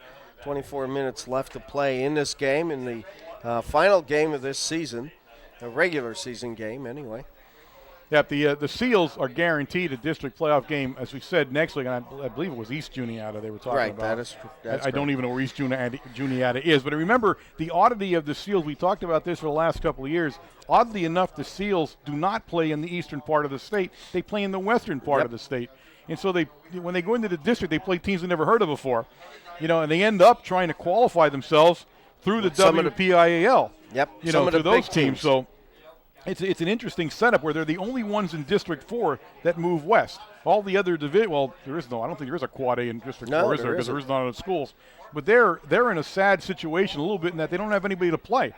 And they joined the Heartland Conference, and there's really not any competition on the AAA level, even in the Heartland Conference right now. There's not anybody around them to really give them a game every year. I'm not taking that away from the Red Tornadoes, but I'm talking about size. To play the same, because then they end up going into a district play and playing teams that only play AAA and Quad A schools, and it's a bit of a disadvantage for them, I think, when they get that far. All right, Walls has it lined up, and he's ready to kick. He signals that he's okay, and he's going to let it rip. A nice kick. James Haynes going to go down to the 15-yard line of Haynes, and Haynes tries to find a way up, and Haynes is stopped immediately down there by the Seals, right at the 25-yard line. Nice play by the Seals that time. I was trying to see the guy getting off the bottom. He was the guy that made the initial hit there. Number 12 for the Seals on the hit. That's Justin Klein. So it's 1st and 10, Red Tornadoes. The ball sitting squarely on the 25-yard line. A big offensive series, as we said now, for the Red Tornadoes. They have to be methodical here. They have to be able to move the ball. Some good blocking, downfield blocking is what they also need. High formation, 2 guys out wide right. We go the I, and we go right in the I, and Haynes trying to pick some yardage up, and he'll pick up about 2 out to the 27. Tough two. He tries to get around the corner, of course, contained, brought back up in through the guard tackle position. I'm not sure what we're doing down there now. They were scrambling for the ball down Number there. 16 on the play, and Haynes is still down on the field. So Haynes down for the second time. 16 getting off the pile down there is Ocker for the Seals. He makes the stop, and there's a stoppage of play here early here in the second half as Haynes did not get off the carpet. Our boy trainer, Tom Schwalde, was going out, and He's dropping stuff all over the field. Tomorrow, being Thursday night, when you see this game on a tape delay on Wednesday, tomorrow night, of course, is Supper Club. We had a great Supper Club last week, and this week we have another group of band members. Some senior band members are going to be coming through. You'll see, I'm not sure who the players will be. The coaching staff, once we go into the postseason, the coaching staff picks who we'll see coming to Supper Club. But again, down at Matucci's in the back room at 6:15, absolute great time. Coach Brennan and the players will talk about the Selingsgrove game just passed, and they'll be talking about the upcoming playoff game. And again, I do not know when I'm talking to you now who the playoff opponent will be, but we'll be talking about them whoever it is, and we'll go from there. So if you get a chance and you want to talk Red Tornado football, mingle with some players, and the whole coaching staff will be there, especially in the postseason. Coach Chesley's a regular, and you always want to have a little conversation with him because you never know what he's going to come up with next. So get down there tomorrow night, 6:15. We will see you there. I expect a big crowd. We had 74 people in the room last week, so it was a great time. Plenty of room for everybody, but a great time, big crowd. It looks like Haynes has a kind of an aggravation of the same injury that brought him out in the first half. Now I would wonder if we'll see him go back in, as he came off very gingerly now. Demetrius is the lone back in the backfield in back of Wasilewski here, as he has two guys out to the left. He's going to bring Moroz in motion. Drops straight back to pass under pressure, and he's going to be brought down. He dropped the ball. And the Seals have recovered.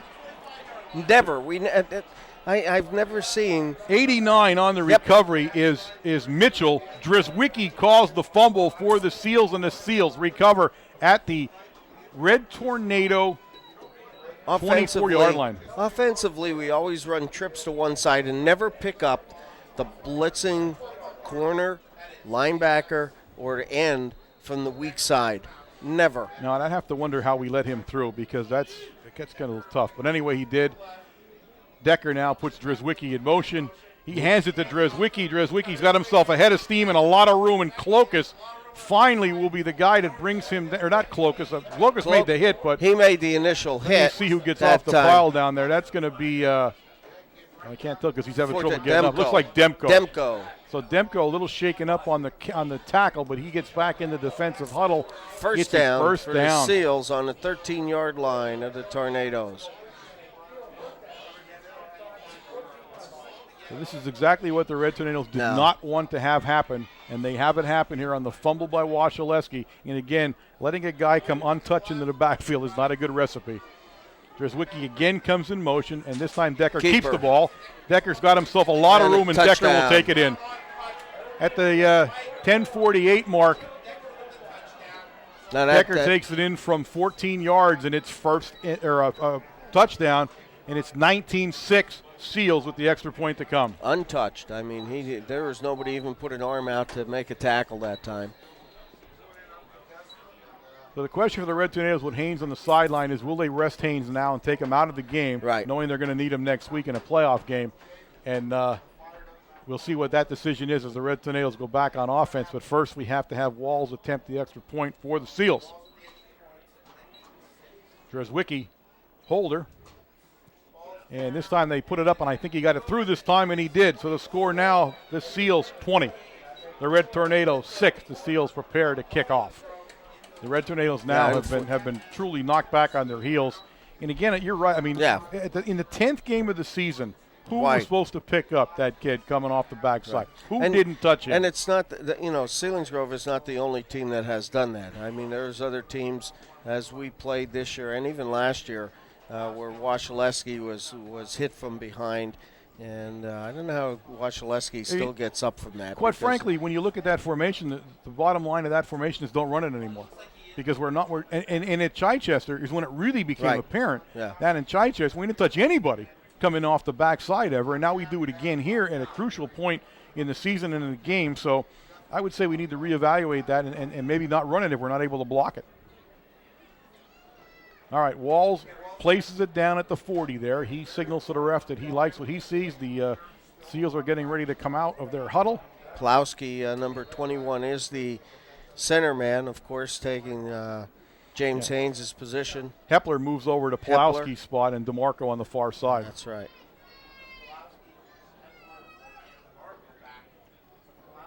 Walls signals that he's ready. And he gives it a boot. And it's going down. A great kick this time. Pulowski all the way down at the 4-yard line. Pulowski coming around to the Red Tornadoes sideline, and he's got himself ahead of steam. And Pulowski up the sideline. Pulowski still going all the way out to the 44-yard line. A great 40-yard return by Pulowski. Pulowski turns on the afterburners. He had the defense sort of fooled a little bit, it looked like, as they were coming down to tackle him, like he was going to cut up the hash mark, and puts the afterburners on and comes right up alongside the out of bounds in front of the Mount Carmel bench.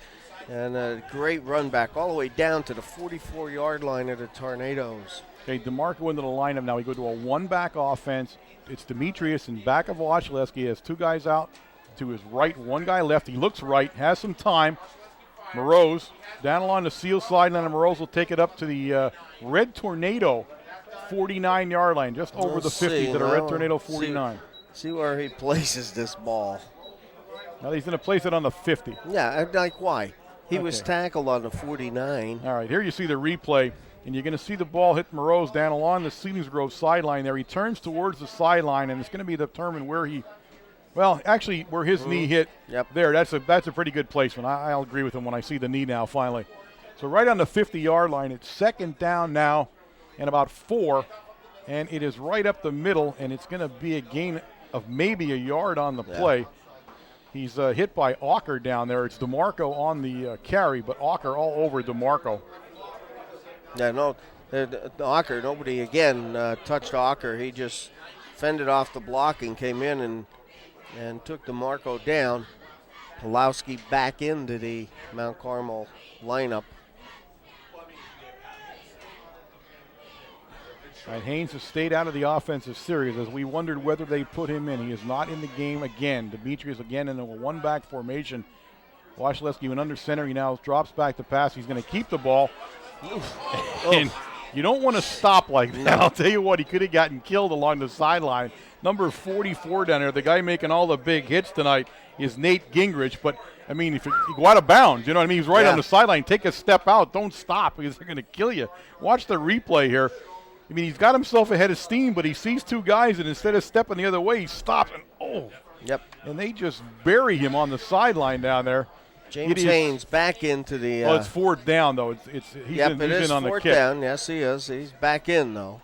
It's good to see him at least in the lineup, so he'll be in punt coverage because he's the up guy. Up, and they give it to him on a fake, and Haynes picks up the first down. Tough play. Fake punt by the Red Tornadoes to the up man, Haynes, and they pick up the first down. And what I was about to say was Haynes is the up guy, but it's usually McCullum is the up guy. It's why I'm thinking, why is Haynes the up guy here? Wow. So they put Haynes in, and they pick up the first down on the fake punt. Tough. Here's the replay, pretty play here. That was a tough pickup right here.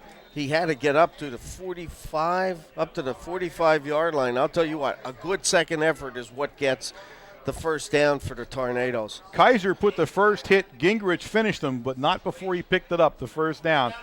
Now he comes out of the game, though. He's not in the game. DeMarco in back of Demetrius in the I formation, and it's DeMarco. And DeMarco's going to get some yardage here all the way down, and DeMarco's still running. DeMarco, a hard run for the Red Tornadoes all the way down to the Seal 37-yard line. Pickup of eight yards by DeMarco, led in there by Julius Demetrius, number 28. Good block on the defensive end there, and DeMarco gets past. Some nice blocking on the offensive line by the Red Tornadoes on that play. Demetrius comes out of the game now, and we put Kanovich in front of DeMarco. We're in a tight formation, two guys spread out to the left of the formation, but DeMarco will pick up the first down as he's in Seal territory down at the Seal 33-yard line. It's 1st and 10 Red Tornadoes. Kanovich puts up a great hit on Mitchell, number 89. He's playing that defensive backfield there, a linebacker, and Kanovich makes a strong block on him and buries him, and that gives DeMarco enough room to pick up that first down and then some. So the Red Tornadoes with a head of steam here. DeMarco remains in that I formation with Kanovich in front of him as the fullback. As One guy out, split left is Pulowski. It's DeMarco on a little bit of a misdirection, and DeMarco's free, and DeMarco down to the Seal 22-yard line. Very close to the first down. And a flag on the play. Right at the spot of the play, in fact. Yep. Right at the spot of the play. And that came a little bit late, so it'll be interesting to see what the call is there. Coming back, it looks like personal foul against the Tornadoes. So that negates the big run there by DeMarco, and DeMarco looked like he had the first down. It gets to the point now where if I was Coach Brennan, I'd start yanking guys out of the game for personal fouls and just sitting them down because it has to end somehow. There you see the replay. You can see it's a great run by DeMarco. I mean, right up to the middle of the field there. DeMarco makes a great play, and that is exactly where the scrum took place, and that's where the flag got thrown. But there's just no excuse, folks. None whatsoever. No. I think DeMarco picked up the first down. Yeah, I did too. Yep. So it was a first down, and it was a penalty after the play. So now you're right. They did reset that. Yep. Now it's 1st and 10, but it's 1st and 10 from the 37, which is right. He had the first down. The flag occurred after the first down. A dead ball play, foul. So it is first down, not 2nd and 15. So, I'm going to have to get paid a little extra for this pretty soon. I'm talking to Dave after the game. Again, do you get paid? Wasilewski straight back, looks downfield. He's got McCracken open, and McCracken tiptoes along the sideline all the way down to the Seal 16 or 17-yard line. It's 1st and 10. Red Tornadoes at the 17. What's really nice about this, there's no flag on the play, so we can continue on. We'll actually keep going. There you see the replay. But look at the play by McCracken. The big thing is that they gave Wasilewski a lot of time to sit back there and look at his receivers this time. Kaiser made the stop for the Seals, but the Red Tornadoes on a nifty little drive here with 6:42 remaining in the third quarter of play. One back offense. Pulowski, and it's pitched to Pulowski. Pulowski's going to try to get around the end. And nice move by Pulowski. Pulowski still running all the way down to the Seal 7-yard line. He stepped out of bounds at the 7-yard line, and he is very close to the first down. Nice play by Pulowski. I'll tell you what, did you see that little dip and go? Yeah. He tried to dip, looked like he was going to cut up behind a block, and he went around it. Is that what that was, a dip and go? Dip and go, yeah. All right. So the ball at the 8-yard line now, and it's going to be second down and it's going to be second down about one. Long one. Going to an I formation now. DeMarco is going to fight hard. He didn't pick the first down up. He did not get it. It's going to be third and it's going to be third and more than it's going to be 3rd and 2 now. Yep, we lost it a little bit that time on the play. Haynes looks like he's going to come back into the lineup now as a running back. We haven't seen him there since he got hurt. He's been in a couple of different positions, and he did carry the fake punt, but he's now back at his familiar position. Pulowski now comes in also, number 21. He goes into the slot position, along with Moreau's going as a wide receiver. So they go into an I formation on the 3rd and 2. The Seals jumping all over the place, and now they force the Red Tornado to move. And yet, that was weird. Every single player on the Seal side of the ball was jumping up and down. Every single player, and it caused the Red Tornadoes to flinch, and it's a 5-yard penalty. The Seals did exactly what they wanted to do on that play. I'm not even going to make a comment on that. All right, Wasilewski going to bring the play in here. There's 5:48 remaining in the third quarter.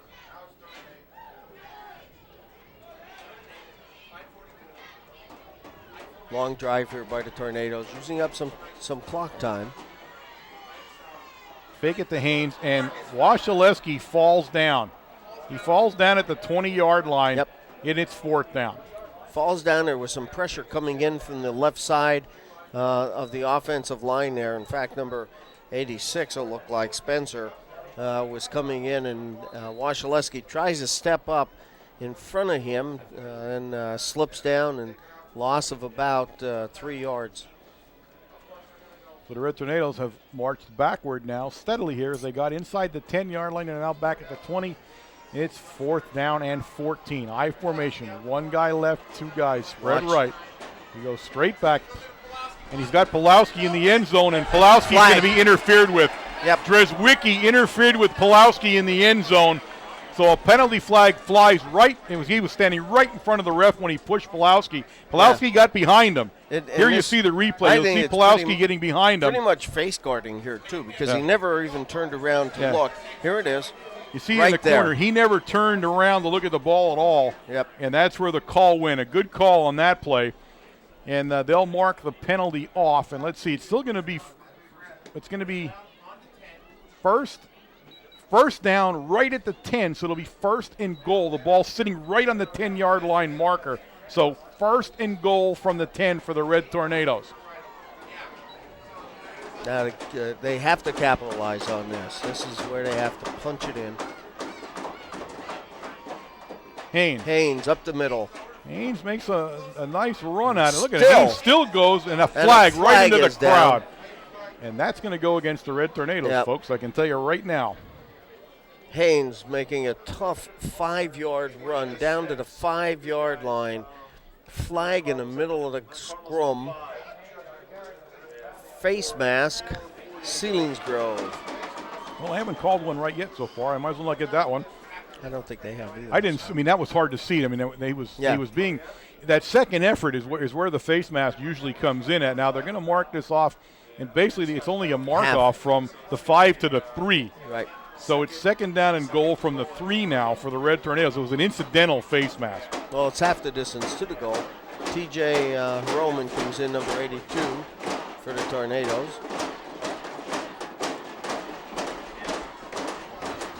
All right, we go to a one-back offense. He has 2 guys split to his left on the short side, 2 guys split right to the far side. Goes straight back, but he keeps it, and Wasilewski takes it in. Dreswicki couldn't keep the quarterback out. Wasilewski takes it in from the 3. The Red Tornadoes are on the scoreboard. It's 20-12 with the extra point attempt to come. Good call by Coach. Splits everybody out. Wasilewski steps straight back. All the defenders go back in a prevent defense, and Wasilewski just about walks in and scores. All right, the Red Tornadoes will go for 1 here as Menapace trots out. Rose is the holder here. Ball is down and good, and this time he kicks it through and true, and it's now 20-13. Seals with 4:20 remaining here in the third quarter, and this game gets more and more interesting as it goes on. And penalties are helping both sides of the ball. Doesn't matter if you're a Seal or the Tornado. Flags are flying, and of course, both teams on either side taking advantage of those calls.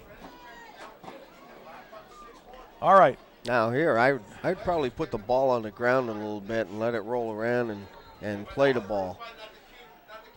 And he kicks it straight away. It's going to be taken down at the 15-yard line by Ritter. And Ritter coming upfield. Ritter still going Ritter on a nice return by the Seals all the way up to the 39-yard line. And this has been the Achilles heel of the Red Tornadoes for 2 weeks in a row now. They're not able to stop the punt and kickoff returns. Looked like James Goins making the tackle that time. Okay, Tornadoes now need to put up a staunch defense here against the Seals. We saw in the beginning of this third quarter, they pretty much walked in from the 15-yard line with the touchdown by Deckert.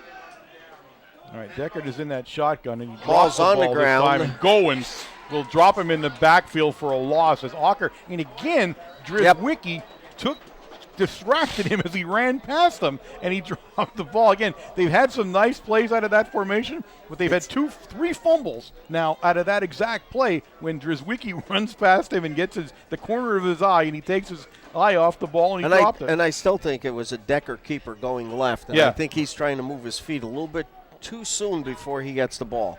All right, brings up a 2nd and 12 now for the Seals as Deckert remains in that shotgun now. He has everybody out to the right side of his formation. One guy out far left. Pass. The guy out left, and he threw it to Moroz, and Moroz intercepts it. I'm not sure who he was trying to hit there, but Moroz is the guy that comes up with it. Moroz goes out of bounds, and it looked like a late hit, and they didn't call it. That was close. But anyway, Moreau's on the interception, returns it out to the Red Tornado 43-yard line. That was an ill-advised pass there by Deckard. That was the first mistake this kid has made all evening long. Yeah, because he didn't throw it to anybody, anybody out in the formation. It wasn't near any seal. It went right to Moreau's. They were looking probably to catch the tight end going down the field, and that didn't happen. Number 85, 85 was the guy, Weston Hoffman, but it wasn't close to Hoffman. No. He couldn't do anything about it. So the Red Tornadoes go back on offense now, 1st and 10 from their own 43-yard line, I formation for Wasilewski. A straight drop back pass. He's looking for Pulowski, and he's got Pulowski, and Pulowski's free. And Pulowski all the way down to the seal. Let's see. They're going to put him on the 20, but I looked like he was on about the 17. 20-yard line. The 20-yard line, stepped out of bounds. He got tackled down inside the 15, but he stepped out at the 20. No, well, you're right. I mean, that's where they're putting it. That's where they're putting it anyway. But I mean, it was 17. I swear he was. Pulowski's got a cramp out there. Oh my goodness! Right Look now. at Pulowski's leg curled up like that. Yeah. A timeout on the field now. Pulowski, he dropped like a rock and started squeezing his leg. So he called timeout as the trainers are out to see Pulowski. Oh, that had to be painful the way he turned. I'll tell you what, Pulowski is one heck of an athlete out there. The bottom Just line to here, run. Pulowski can beat that corner every play. Yes, he can. He runs past Drizwicki on every play. So they're going to, I think we're going to see more and more of him if we can get him back in the game. But Drizwicki cannot cover him. And now Drizwicki had help, but it was too late to come over to interfere with the pass. Right. And Pulowski is really, and we said this time and time again, he came on in the Shamokin game. He had a fantastic game in the Shamokin game preseason or early in the season. Chichester, he had another good game. And, he's been building ever since, coming on and just doing those little extra things. And we're starting to see the amount of speed that he has he brings to the field. Probably the fastest athlete on the field here on both sides. And, I'll tell you what, though, you need to be worried about him. That cramp is horrific. Yeah. I haven't seen anybody go down like he did. I mean, I have not seen a guy go down as hard as he did from a cramp. That is. Now he's coming off the field now, and he's walking, but I'll tell you what, it is painful. So the sophomore is going to come out of the game here. The Red Tornadoes have it 1st and 10 from the Seal 20-yard line. Great play by Pulowski. Nice catch. Great pass by Wasilewski, but after that it was all Pulowski. All right, I formation. Haynes is the deep back. We look to throw. We hand it to Haynes. A fake throw, and Haynes right at the middle. Haynes all the way down to the Seal 6-yard line. I'll tell you what a great fake there by Wasilewski. Gingrich thought he had Wasilewski dead to right, and then all of a sudden hand that ball off to James Haynes, and here it is. Yeah, they faked. Gingrich is the guy that got faked on that play, as he didn't see the handoff. It's 1st and goal, Red Tornadoes from the 7. He's in an I formation, and he gives it to Haynes, and Haynes down. Touchdown! Red Tornadoes. Go straight in from the 7-yard line. The Tornadoes are on the scoreboard. It's 20-19 Seals with the extra point to attempt to come. The Red Tornado faithful are on their feet in front of us. Scores with 2 minutes and 47 seconds left in the third quarter. Great play calling there by Coach Brennan. Sort of put a little bit of stoppers on the blitz by the Selingsgrove Seals and Gingrich. So Menapace in to attempt to tie this game up here at the 2:47 mark of the third quarter. He's in. Snap is back and down. And Menapace is going to hit the goal post. He hit the goal post. No good. The score remains 20-19. So the Red Tornadoes come storming back in this football game to within a point. And they are looking very sharp here. As we said, they needed to do that in the second half. It started out a little ugly with the fumble right away, but they recovered from that and they're playing inspired football right now. Haynes returned to the lineup, and you can see he's in fine form. Now the key is will Pulowski be able to get back in the lineup, because Pulowski's the guy that can beat the Seal secondary. They cannot cover him. And that is, you're right on that, but I'll tell you what, in those two, in that series there, you saw that the Tornadoes blocking is sharpened up a little bit. They've been putting some holes in the Seals defensive line for James Haynes to run through. Did not see that in the first half. All right, Menepace goes in to attempt, or he's going to kick off. Dietz talking to him down there. Dietz, of course, the special team killer for the Red Tornadoes. Every time you turn around, he's on a special teams play for Big Red. McCullum has a little talk with him now. We'll see what they do, because they've gotten hurt by Ritter on the kickoff. So I want to see where they end up kicking this. And I'd kick it a little bit off to my left. And they bounce it down in front of him this time. And he's picking it up down around the 14-yard line. He's along the Seal sideline. He dropped it. Ball's on the ground. The ball's on the ground. We'll see. Looks like the Seals have recovered. Did you see? That was a hard. What a hit he took! As he turned back from the sideline, and he took a hit, and he dropped the ball. He actually went 2 steps past where he fumbled. The Seals are recovered. There's the ball out now. You can see now we went with him, so we don't see what happened down below there. But the scrum, and they pick it back up. So a big save by the Seals, and they'll be 1st and 10 at their own 33-yard line. Oh, a little excitement there, folks. Yeah, I know. Jeez. My goodness, the ball was on the carpet. Okay, Decker back in a shotgun formation. This time he handed it to Lawver. Lawver right up the middle, and Lawver's going to be free. Lawver's broken free. The Red Tornadoes are going to have a tough time. They catch him all the way down at the Red Tornado. Well, let's see where they place him down at, because 12-yard line. 12-yard line. He's down at the red. A big run by Lawver all the way down to the Red Tornado 12-yard line. And just like that, the Seals storm back into the football game. You saw him following his fullback through the line of scrimmage, had his hand on his back 15 yards down the field. When the fullback took the block on, he broke to the outside to the left. What a runner I mean, if this kid's a freshman, he's going to be good as a senior. All right. Again, Deckard in the shotgun. He has one guy out to his left, but he keeps it. It doesn't matter. Keeper. Red Tornadoes will take him down around the 10-yard line. It'll be a 2-yard gain. It'll bring up 2nd down and 8. McCracken getting off the bottom of that pile. He had help from Demko on the stop. So 2nd and 8 now. The ball right outside the Red Tornado 10-yard line. You see Coach Scott is going to keep that ball, I think, in Deckard's hands. He doesn't want it being out there on the carpet. Well, I'd keep it in Deckard or Lawver's hands. It doesn't matter which one. I mean, Lawver is just a bull of a guy. When you look at the size of that guy, Jeebers, 6'1", 216. Keeper again, this time Decker right up the middle, touchdown, Seals. Decker ran 10 yards right up the middle, not touched till he got to the end zone. Yep, we've seen that play, and that's where he scored the last time, exact same play. 26-19 Seals with the extra point to attempt from Walls coming in.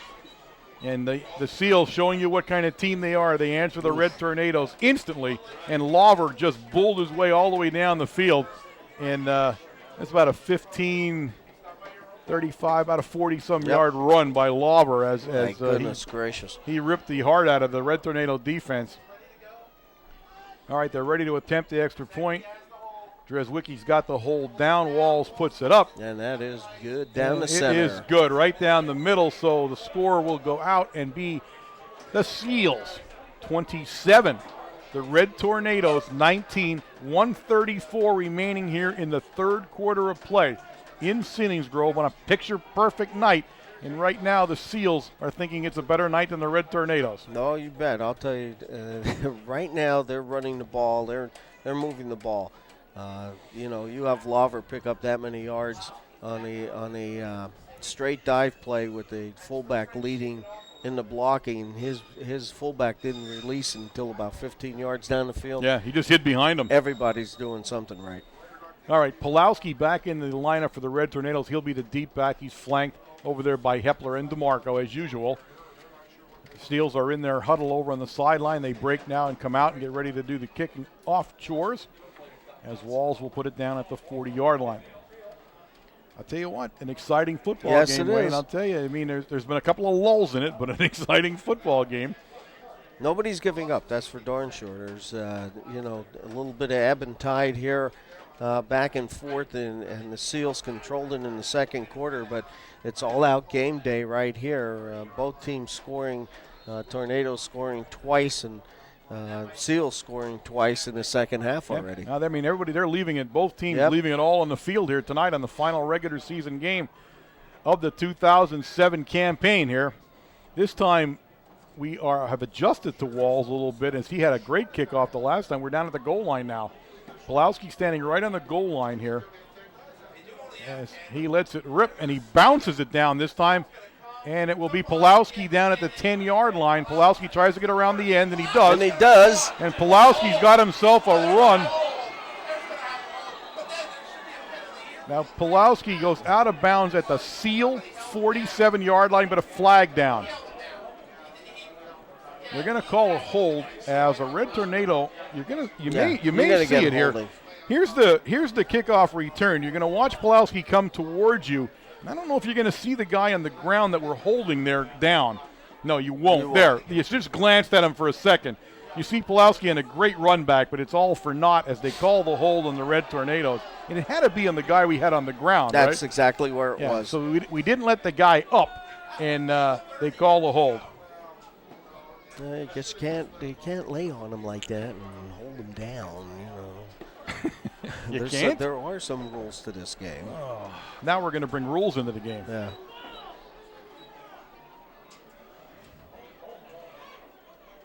All right, a big return by Pulowski is nullified. And the ball now, instead of being in Seal territory, is now back in Red Tornado territory at the Red Tornado 28-yard line where it's 1st and 10.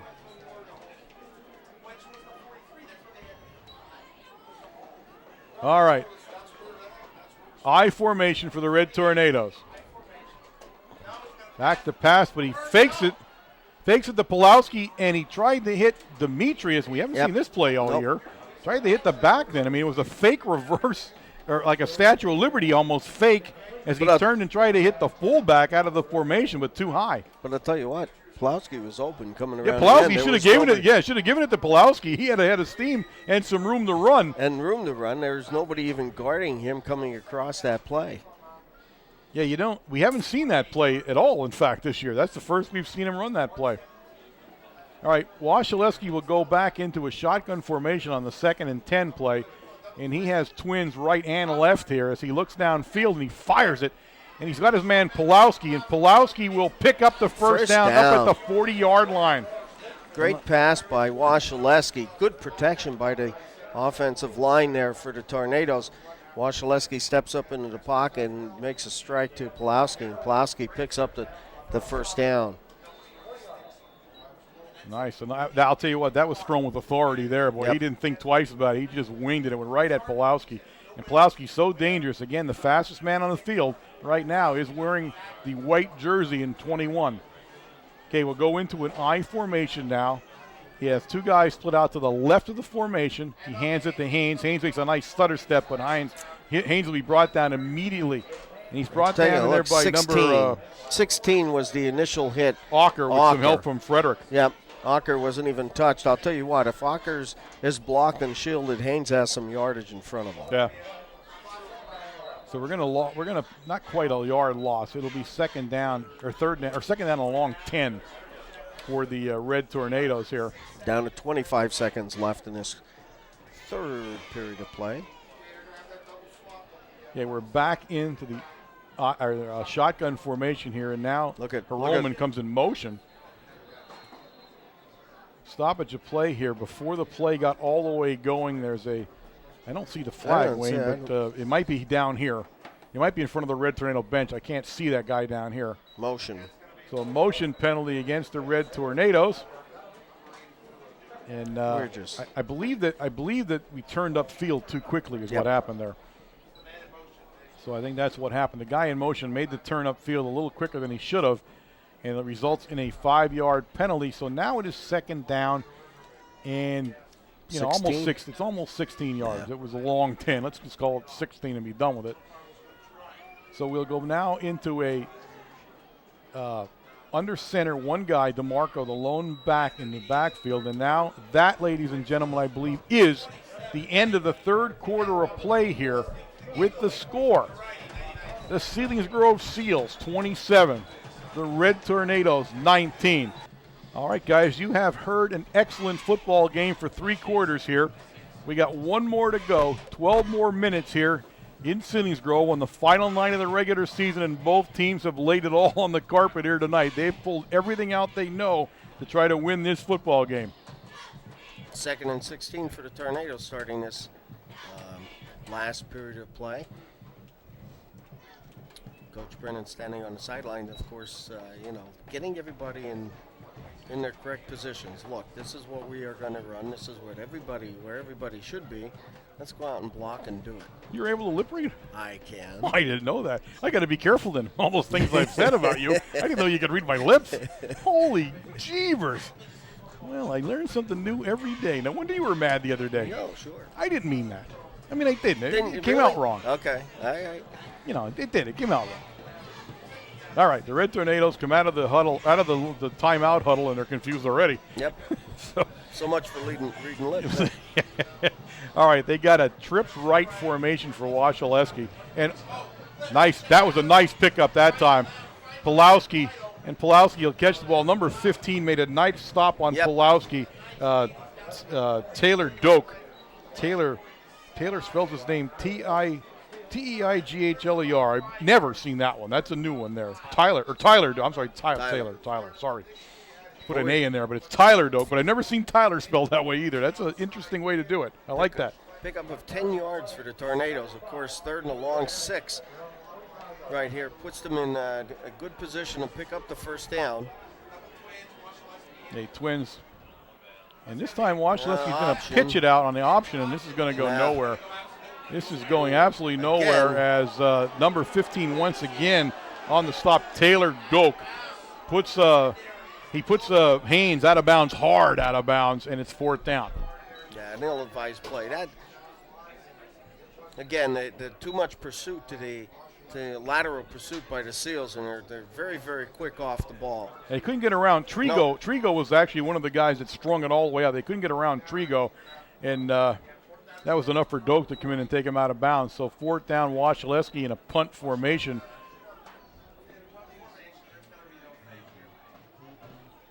Nice high kick, and it's going to be a fair catch. And the fumbled it. He fumbled the fair catch, and I think they fell on it. The guy, his partner down there, Ritter, was standing next to him. He let the ball bounce through his arms, and Ritter alertly fell on it because even Walker didn't know where the ball was. But they recovered it, but that was a dangerous play on a fair catch play. Oh, you're not kidding. Fair catch, it goes right through his arms. My goodness, what a I got a lump in my throat on that one, folks. But it is recovered by the Seals at the Seal 32-yard line, where it'll be 1st and 10. A little bit of everything in this game. I'll tell you what, I don't know what we haven't seen yet. Tornadoes must dig in this time. This is a defensive series right here that is critical to the end of this game. All right, Decker is in that shotgun formation. He rolls out. He looks downfield, and he's got his guy down there right along the 40-yard line. He'll be let's see where they give him his progress as he turned back downfield. McCullum comes over, but of course. Yeah, they did. They took him back inside the 40. He's out to the 38-yard line. Quinn McCracken coming up and making that hit. So about a 6-yard pass reception. There's a flag down on the play, though. We're going to see who they call. It looks like it's going against the Seals. I can't tell. One guy pointing one way and one the other way. So take your guess, whichever way they want to go. Holding. It's a hold against the Seals, so that will negate the pass play and march the Seals backward. A tough penalty on the Seals there. It's been a nice catch. He didn't have enough for the first down, but the ball now is going to get placed down inside the Seal 20-yard line, all the way down at the Seal 15, just inside the 15-yard line. So they've got a first down and a long way to go. That's a first down, and let's see, you got 10, 12. It's first down like 25. Lawver up the center. Red Tornadoes. Look at this time Demko holding on. Look at Lawver. The Lawver will not go down. What a bull of a guy he is. They finally do bring him down. They're going to give him his forward progress out to the 20-yard line. McCullum. But you can see that Lawver is going to be a guy to wrestle. Here you see the replay in it. And you just can't bring him down no matter how hard you try. He just won't go down. Demko holding on. McCullum trying to bring him down. And he just doesn't want to go down. So it'll be a second down now. Probably second down and 23. Gaining 2 yards on the play from the 25 before. So second and 23. We're in that shotgun. And this time he fakes it to Drizwicki and keeps it. And he is free. He's free in the Red Tornado backfield. And Deckard all the way down to the Red Tornado 38-yard line. Clokus finally brings him down. But what a run by Deckard. There's a flag down. Hold on. We have a flag all the way back down at the 21-yard line. It doesn't matter. Deckard and this line are he's just doing an outstanding job. Holding again. Second. And now another penalty. What's the second penalty the second for? Penalty I think Coach Scott was on the field and making some comments. Oh, Coach Scott got called for an unsportsmanlike. Wow, that was ugly there. I mean, that's a mistake you don't want to make at this point in the game. It's a tight game. It's 27-19. Talk about shoot yourself in the foot. Now you're the math guy. You're going to have to tell me what this is going to end up to be. I mean, they have to go out to the 43-yard line to get the first down, okay? Well, let's see where they put it because that's the first penalty there. The ball's at the 10. That's the hold. And now they're going to do the unsportsmanlike. It's got to go down to the 5, which would be halfway to the goal. So down at the 5-yard line. 37 yards for first down. It's second down and 37 yards. The ball at the Seal 5-yard line in another interesting set of circumstances. Now look at this setup here. Yep. Look at this play here, folks. Four guys are out in the formation now, out to the right. He drops back. I'll tell you what, it was almost a backward lateral. He missed his guy. If Morose would have had his head up and he could have caught that and went in. He could have.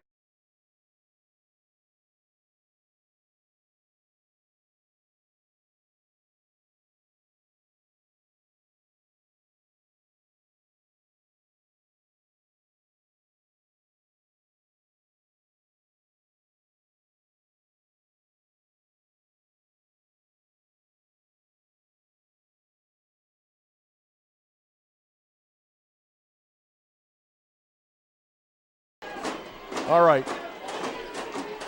You're going to have two guys out to his left. He brings the guy in motion from the right, but he keeps it on a Deckard keeper. And Deckard up the field, and Deckard still cannot bring him down. They cannot tackle that man. He'll move all the way out to the 20-yard line. And again, it's still going to be fourth down and a million, but oh my God, they got to be able to put their arms around that kid and bring him down. All right, punt formation for the Seals. He'll be punting from about his 15 when he lets it rip. Great kick. That is a great kick. The Red Tornadoes are going to let it go. Pick it up. Rolls down to the 30-yard line on a mistake by the Red Tornadoes that they did not either catch it or pick it up. A brutal mistake and a flag down at the 50, Wayne. Yep. Another flag down. This time he pushes it now. He kicks it down towards the 46-yard line. Oh, my goodness. Oh, my goodness. What can be going? What could happen next? What can we do next here? I have no idea. Blocking below the waist on the Red Tornado, so they'll push that ball back. But why did he let the ball hit the ground? I mean, my goodness. All right. You know, and there was nobody around him within 7-8 yards. He could have easily picked that ball up to save it from going back another 10. They placed the ball just at the 16-yard line. Oh, my goodness. All the way down at the 16-yard line on the big penalty against the Red Tornadoes. And they have killed themselves with penalties here. Yes, they have. I mean, if anything in this game here, you've definitely hurt yourself. And the Seals haven't helped themselves either, I'll tell you, on both sides. I formation now for the Red Tornadoes. He fakes it to Haynes. He looks downfield, and he's got his man, and that's Demetrius. And Demetrius takes it up to the 21-yard line, but a flag went down. This guy I'm not sure where the flag went to. This guy right here threw it, and he threw it into the defensive backfield. Right, but there was no red tornado back there. What's the call? I have no idea. I don't know what that would be. Eligible man downfield. No, I don't know where he threw that one from. I can't believe that call. I'm sorry, I can't believe it.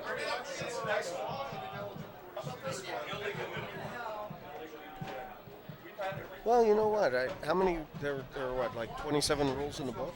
I think we're at 25 that we've had penalties thrown. So you're right. There's only 2 more rules we haven't seen tonight. 2 more flags that could be called. We have some time left. Let's hope we see them. But this has been the most interesting football game maybe I've seen in a very, very, very long time. There's 8:57 remaining in the fourth quarter. They're going to mark this off, and I think it's a loss of down, is it not? Yes, it is. No, it's not. Be. No, it's not. He made him go back to down 1, so it's not. See how much you know. Yeah, well. All right, they park the ball now at the just outside the Red Tornado 10-yard line. It's first down and 15 for the Red Tornadoes. Washlewski again goes back. This time he's under some pressure, and he runs. He tucks it and runs. That's what you like to do. He'll take it up to about the 15. Again, he needs to bury his shoulder at one point. Yep. He's got to quit fooling around like that. When you're running, run. Don't be stopping. He's going to get hurt doing that. They got him stood up all the time, and somebody's going to take a shot at him. Well, I'll tell you what, he picked up a critical 5 yards there for the Tornadoes. Everybody was covered in the defensive backfield. There were all the receivers that were out on patterns, and Washlewski did the right thing. He tucked the ball away, but again, you have to protect yourself a little bit. You got to drop that shoulder and head for the ground a little bit more. Hiroman went into the Red Tornado lineup, and the Red Tornadoes are going to. We have a shotgun formation now. The Red Tornadoes are going to bring Hiroman in motion, and he steps through the pressure and he runs. Now Washlewski, here's where nice run by Washlewski. He's very close to the first down. Yep. Very close. He's up over the 25-yard line to the 26-yard line. Let's see where they place it. He's handling the pressure by the Seals line very, very well here. Tell me he didn't get over the 25-yard line. Okay, I'm not. Tell me he didn't get over the 25. Here, watch. Look. Exactly. Look where he's at. He's 2 yards Come over. on, guys. Come on. He's 2 yards over. All right, go. Quarterback sneak. No. And I don't think he. I don't know if he got it. I don't want to say I don't think so, because look where the other guy's standing. He's up over the other guy's standing just past the 26-yard line. And I think he gave it. Yeah, I tell you the truth. Now there's one I didn't think he got it, and he did. I give up. I don't know which way. Now I didn't think he got to the 26, but the sideline judge here, he ran out and put his foot like 2 feet past there, and that's where the first down came at. So it is a first down. All right. There is now 7:03 remaining in this football game. Look at this. You're not getting enough coverage out here on Pulowski. And it's a handoff to Haynes, and Haynes is going to be stopped for a loss on the play of about a yard. He's wrestled out of bounds down there by, I think it's number 13, I think it is down there, Dale. 13 or 30, 33. 33 maybe. It might be 33 down there. That's Matt Wenrick. Yeah, Wenrick's the guy in there. So Wenrick on the stop, and it's actually a 2-yard loss for the Red Tornadoes. We put trips out here, or a slot, wide slot to the right-hand side. We only had one man covering out here. We'll see if the Tornadoes come back. They go back to that play. They don't, though, now. They're going to line up in an I formation now. He has DeMarco and Washlewski's buried. They have him buried down there. That is number 86 on the play, Spencer Myers. Now, the flag went down during the tackle, and it may have been an incidental face mask. Well, we'll see. Maybe. We had pressure from both sides. Here you see the replay here, and you'll see that they're on him almost instantly, but I can't see it is a face mask. If they touch his face mask or not, because, see that number 44, the guy that jumped up in the air, as he was coming back down, his hand scraped across the face mask. So it'll be incidental, and that's a good call. And that'll march the ball back up over the 20 out to the 22-yard line. if I was the stat guy in this game, I'd have shot myself already. My goodness. Between penalties and marks and things like that, this is a nightmare to try to keep track of. I think Jose is writing on his arm now. He ran out of paper down there. My goodness. I'm going to have to watch this game again to see what really happened. All right, shotgun formation for the Red Tornadoes. It's 2nd and 15 now. He has some time, but he is out of time. Gingrich buries him. Yeah. And right now we can't handle Gingrich. He's all over that defensive backfield. I'm not sure why we can't block him. Back there to block him, and Gingrich just ran right over. He just ran right through him and right into the quarterback. So another loss on the play. The ball now back at the 15-yard line. Hiroman will bring the play into the huddle, but wow, this has been a tough series of downs for the Red Tornadoes. Yep. The Red Tornadoes trail in this game 27-19. So they're in the game at the 5:50 mark of the fourth quarter. He'll bring a trips out to his right. He's going to look at this time. He has plenty of room, plenty of time. He's going to throw the ball, and he's trying to. Pulowski came back towards the ball. He was in his end zone when he threw it. He retreated all the way back to his end zone before he threw the ball, and it's 4th down. And now the Red Tornadoes will give up field position. They'll be kicking to the Seals, and they're going to give them good field position. Yeah, the punting has been a little bit off tonight. That was one of the things we noticed, especially after the tip ball on the very first punt. Wasilewski hasn't been quite on, hasn't been putting the ball over anybody's head. So, Seals are going to end up with some decent position, especially if they have a run back. Wasilewski's a nice kick this time. He drives Ritter all the way down. It's going to go out of bounds right at the 44-yard line. Out of bounds at the foot. That's a nice kick by Wasilewski. Ritter couldn't do anything with it as it dropped out of bounds right at where it came down. It didn't like sway out of bounds or anything. It dropped right out of bounds at the 44. So it'll be 1st and 10 Seals. Definitely that's what they needed. Kick out of bounds, get the ball out, not in their hands, no run back opportunity. All right. The Seals come out. They go into that shotgun formation. He has 2 guys out to his left. He has 1 guy on that short side of the field, and he's looks like Lawver standing next to him there. And he gives it to Lawver right up the middle. And Lawver, a nice tackle down there by number 74, Goins for the Red Tornadoes. And 50, we got a flag again on the play.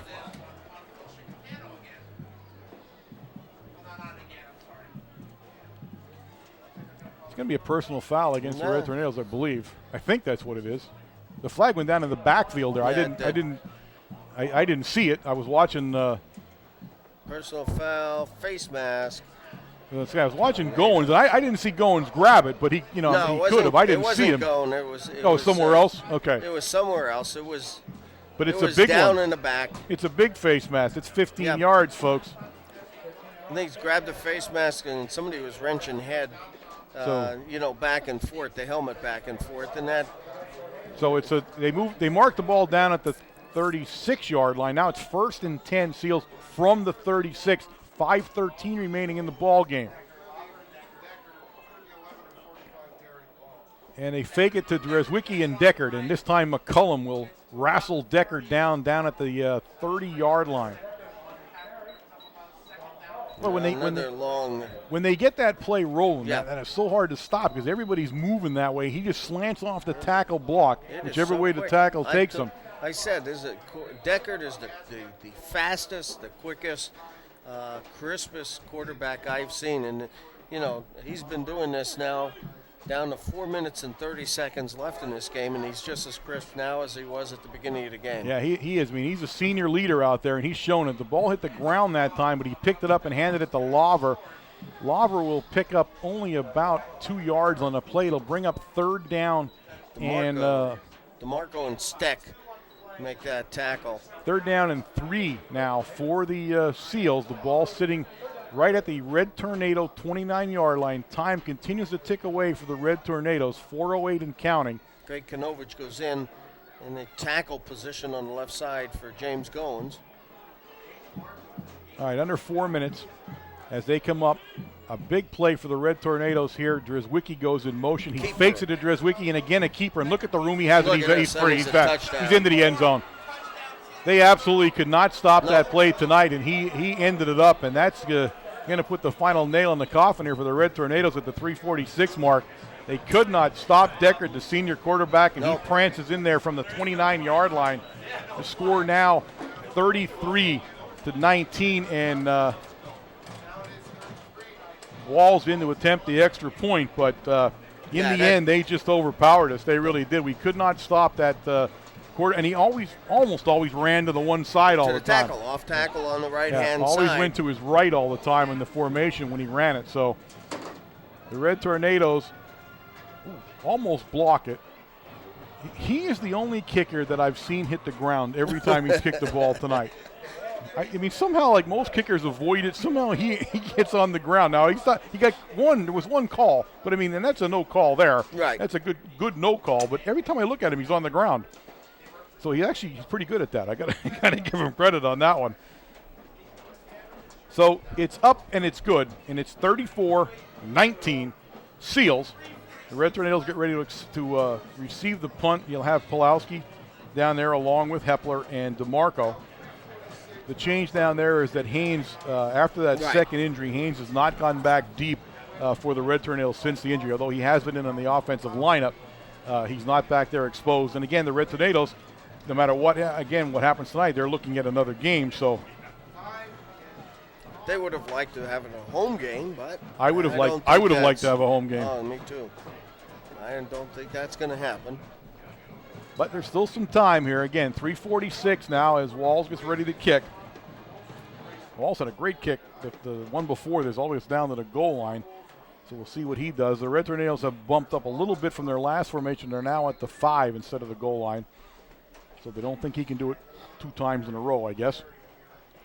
But they need to make something happen right here. They need some good field position because they've been struggling right now to hold the defensive side of that ball.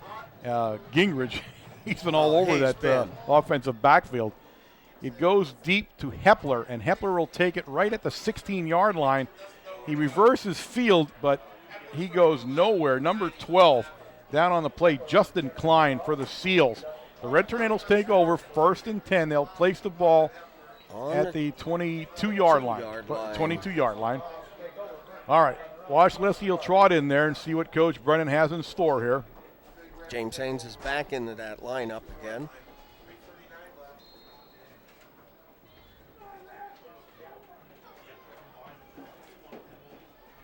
All right, going to a shotgun formation now. He has 2 guys out to his right, 1 left. He looks right. Had plenty of time this time and almost hit Hiroman. Hiroman just couldn't hold on to it. Now they were bunched in the middle of the field that time. So that was a dangerous pass, but he threaded the needle, but Hiroman couldn't hold on, and it's 2nd down and 10 for the Red Tornadoes. Wasilewski back in already with the play for the Tornadoes. Again, time is the big factor here for them. They have to strike and strike very quickly. Pulowski far right. Here comes Gingrich. Too hard for Moroz. He just couldn't hold on. He hit Rose right in the shoulder there, right in the numbers, but he couldn't hold on. He was covered by Ocker, and it's 3rd down. 3:31 now remaining as the clock not running much time off in the incomplete passes here. No. But the Red Tornadoes need to make a completion here if they're going to have any chance of staying in this football game here tonight. The problem is that they're not getting enough time for the receivers to get downfield far enough. Yeah. It's a quick pass. That catch wouldn't have been a 1st down anyway. Again, plenty of time. He looks downfield. Again, he was trying to hit Moroz. He was well covered by Ocker. Moroz couldn't hold on, and it's 4th down.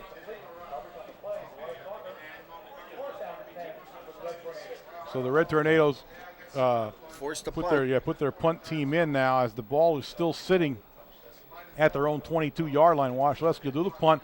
Again, the Seals, and the story of this game has been the Seals getting good field position. Yes. The Red Tornadoes have played out of their own end the entire evening and really never was able to generate a lot of the one time they did. He rolled it back.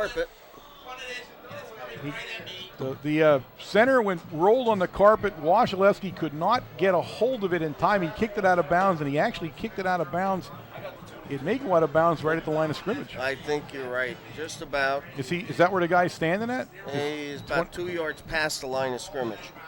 No, Yeah. it's right at the 22. That's where the line of scrimmage was. The line of scrimmage was the 22. He kicked the ball. The line of scrimmage is the 22 still. You wouldn't let me give them 2 yards. No, on I that. couldn't. It's the 22. I'm sorry. Okay. The guy that the referee on the side, he was standing right over his head, so he knew exactly where it went. He didn't have to do a lot of work on that one. That was right there. So the Seals take over 1st and 10 from the 22-yard line, 3:20. They go in now into an I formation with Deckard under the center. And it's not Deckard, it's a new quarterback. 17. Number 17, Corey Briggs, is now in the lineup for the Seals. And Troutman, number 42, is the ball carrier. Briggs is a sophomore for the Seals as he goes in now to finish up this football game as Coach Scott wants to get his regulars some rest now and not get them injured for their playoff game coming up next week. So it's a 2nd down and 6. It's a 4-yard gain on the play for. So Troutman is behind Lawver. Have we heard that combination before? And it's Troutman, and this time Troutman originally hit by Demko, but he'll fight his way forward and be brought down. Down on the bottom down there is DeMarco. DeMarco getting off the bottom of the pile. And he dropped the ball? He fumbled the ball? I guess. A fumble. Oh, my goodness. I didn't see the fumble. No one did. But they signal a fumble. And so the Red Tornadoes take over with 2:16 remaining in the game. That was the quietest fumble I ever saw. Yeah, I didn't see it come out at all. And that would surprise you tonight for what reason? Well, the rate things went tonight, I would expect to see anything. But here's the play. You'll see Troutman, and again, I don't see the ball still ever come out, but it must have. I mean, you couldn't see from there. Wasilewski trying to hit Hiroman on a crossing pattern coming across too high. 2nd down and 10. But we saw that play almost till the end and never saw the fumble, so it had to happen right before his knee touched the ground. 2 minutes and 12 seconds left in this game. How often do you see a fumble like that where, I don't know. nobody jumps up and signals or anything? Everybody stood up and walked off the field. It was like the quietest fumble ever. All right, 2:12 now for the Red Tornadoes. Wasilewski, and he hands off. And he hands off to Haynes, and the Seals pretty much all over that play. He'll gain 2 yards on the play. It'll bring up a 3rd down and, let's see, it'll be 3rd down and 8. I think Coach Brennan is just going to let this run a little bit here. Yeah, the Red Tornadoes not attempting to call a timeout or anything. They have 3 of them on their own. It is 34-19, so it's far-fetched that they would actually be able to win this game. But in this game, stranger things could happen in this game. We've seen it all. Pulowski couldn't hold on. Took his eye off the ball right at the last second down there. He was covered on the play by Tyler Doak. So the Red Tornadoes now will punt the ball. I think in their own mind they've 4 or 5 drop passes here. I think they've already made up pretty the much mindset. moved on to the next week already. Moved on to the next week. Well, we're closing out. This game we have seen everything you could see in a football game. We've seen every call you could see. There's some calls I'm still trying to figure out, what calls they were. This time Wasilewski will. The Seals don't bother to cover the punt as it rolls down at the 41-yard line. Moroz will down it down there. The Seals, and I'll give the Seals credit here. I mean, they're letting the game play out also. He made no attempt to cover the ball. Nope. They're very happy at doing what they're doing. Looks like they put a whole bunch of new guys in here to finish the game on offense for the Seals, and that's a good sign for them. And again, they're thinking the same thing. Playoff game next week. No reason to get a goofy injury. But in this game, we've seen fumbles. We've seen all kinds of plays. We've seen clock stoppages when they shouldn't. Time put back on the clock. We don't know why. I mean, we've seen everything you could think of in a football game. And it was a hard-hitting, well-played football game. It really was. And in the end, you can look at this game, much as we did last week, and say, well, we had some calls from the ref we wondered about, but neither one of them hurt any team. Neither team got hurt by them. I mean, it wasn't like it decided the game or anything, but some weird things happening. Handoff right up the middle, and that is number 42, Troutman. And He goes nowhere. The Red Tornadoes stop him right at the line of scrimmage. In fact, he probably loses a couple of yards on the play. Clock continues to run at 1:09. The Red Tornadoes making no attempt to stop the clock even with 3 timeouts, so they're pretty much conceding the end of the game here. And the nightmare at Selingsgrove continues. You bet. As we are struggling here to win a football game in this stadium. This game is home next year, correct? I believe so. You know, I don't know that. We have the sports information director, Phil Gergen, here. Phil, is this game home next year? Is the game home next year with Selingsgrove the first game of the season, or is it one of those away ones? Oh, it is. It's going to come home. Yeah, that's because they had it so many. They changed the schedule so often that we ended up playing so many teams in the back and forth. Let's see. Selingsgrove is home next year. Okay, so it is a home game next year. That's good news, because next year Lawver will be a year older. He's going to be even harder to stop. What an athlete he is. Now they will lose Deckard. Of course, we've seen Deckard for 3 years now playing. Yes. And he finishes up career, at least in a regular season, with the Selingsgrove with a very good record. He did a nice job tonight, and he actually won the game in the long run for them. I would put the ball on him and say he won it. We're down under a couple of seconds, and that, ladies and gentlemen, is the end of the football game here at Harold L. Bolig Memorial Field on the campus of Selingsgrove High School. The score, the final score, the Selingsgrove Seals 34, the Red Tornadoes 19. All right, as you know, we do not know, as you see us tonight on the television part. You guys on the webcast, we also don't know. We don't know for both of you, but the thought process is that we will be playing in Athens next week. I'm guessing at Athens. So that could change again. There are so many variables going on in District 4 right now in AA, but we're pretty sure that it's going to be an Athens game at Athens, which means you're seeing this Wednesday. When we sign off, pretty much get in your car and start driving so you can get there in time for the game, because you said it's in the Canadian provinces somewhere. But fortunately, we will not have a home game either. No matter who we play, it won't be at home unless everybody did something dumb tonight and lost, so I doubt that. But it was a good season for the Red Tornadoes, an up-and-down season a little bit. A couple of games they have to look back and ask why. Yep. I mean, a couple of games absolutely they should have won. They should not have been in this position as they were tonight because of that. In a position that they had to win this game to get a home game, and they know that. They talked about it last night at Supper Club. It's not like it's a new thing to them, but they learned from it. This is a very young football team. Remember, there are only 6 seniors on the entire Red Tornado football team, so most of them come back, and it'll be interesting to see how they handle themselves. For next year. Right. Now, next week, again, as Coach Brennan made a great point.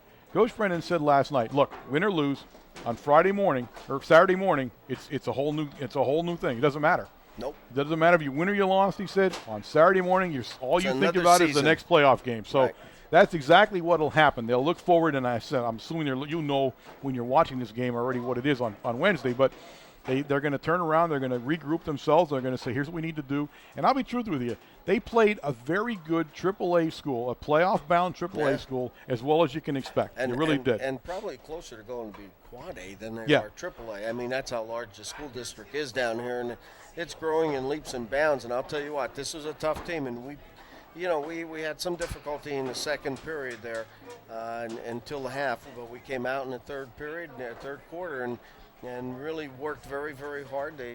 We showed that we could play with this team. This was a tough Selingsgrove team. And this is a young team.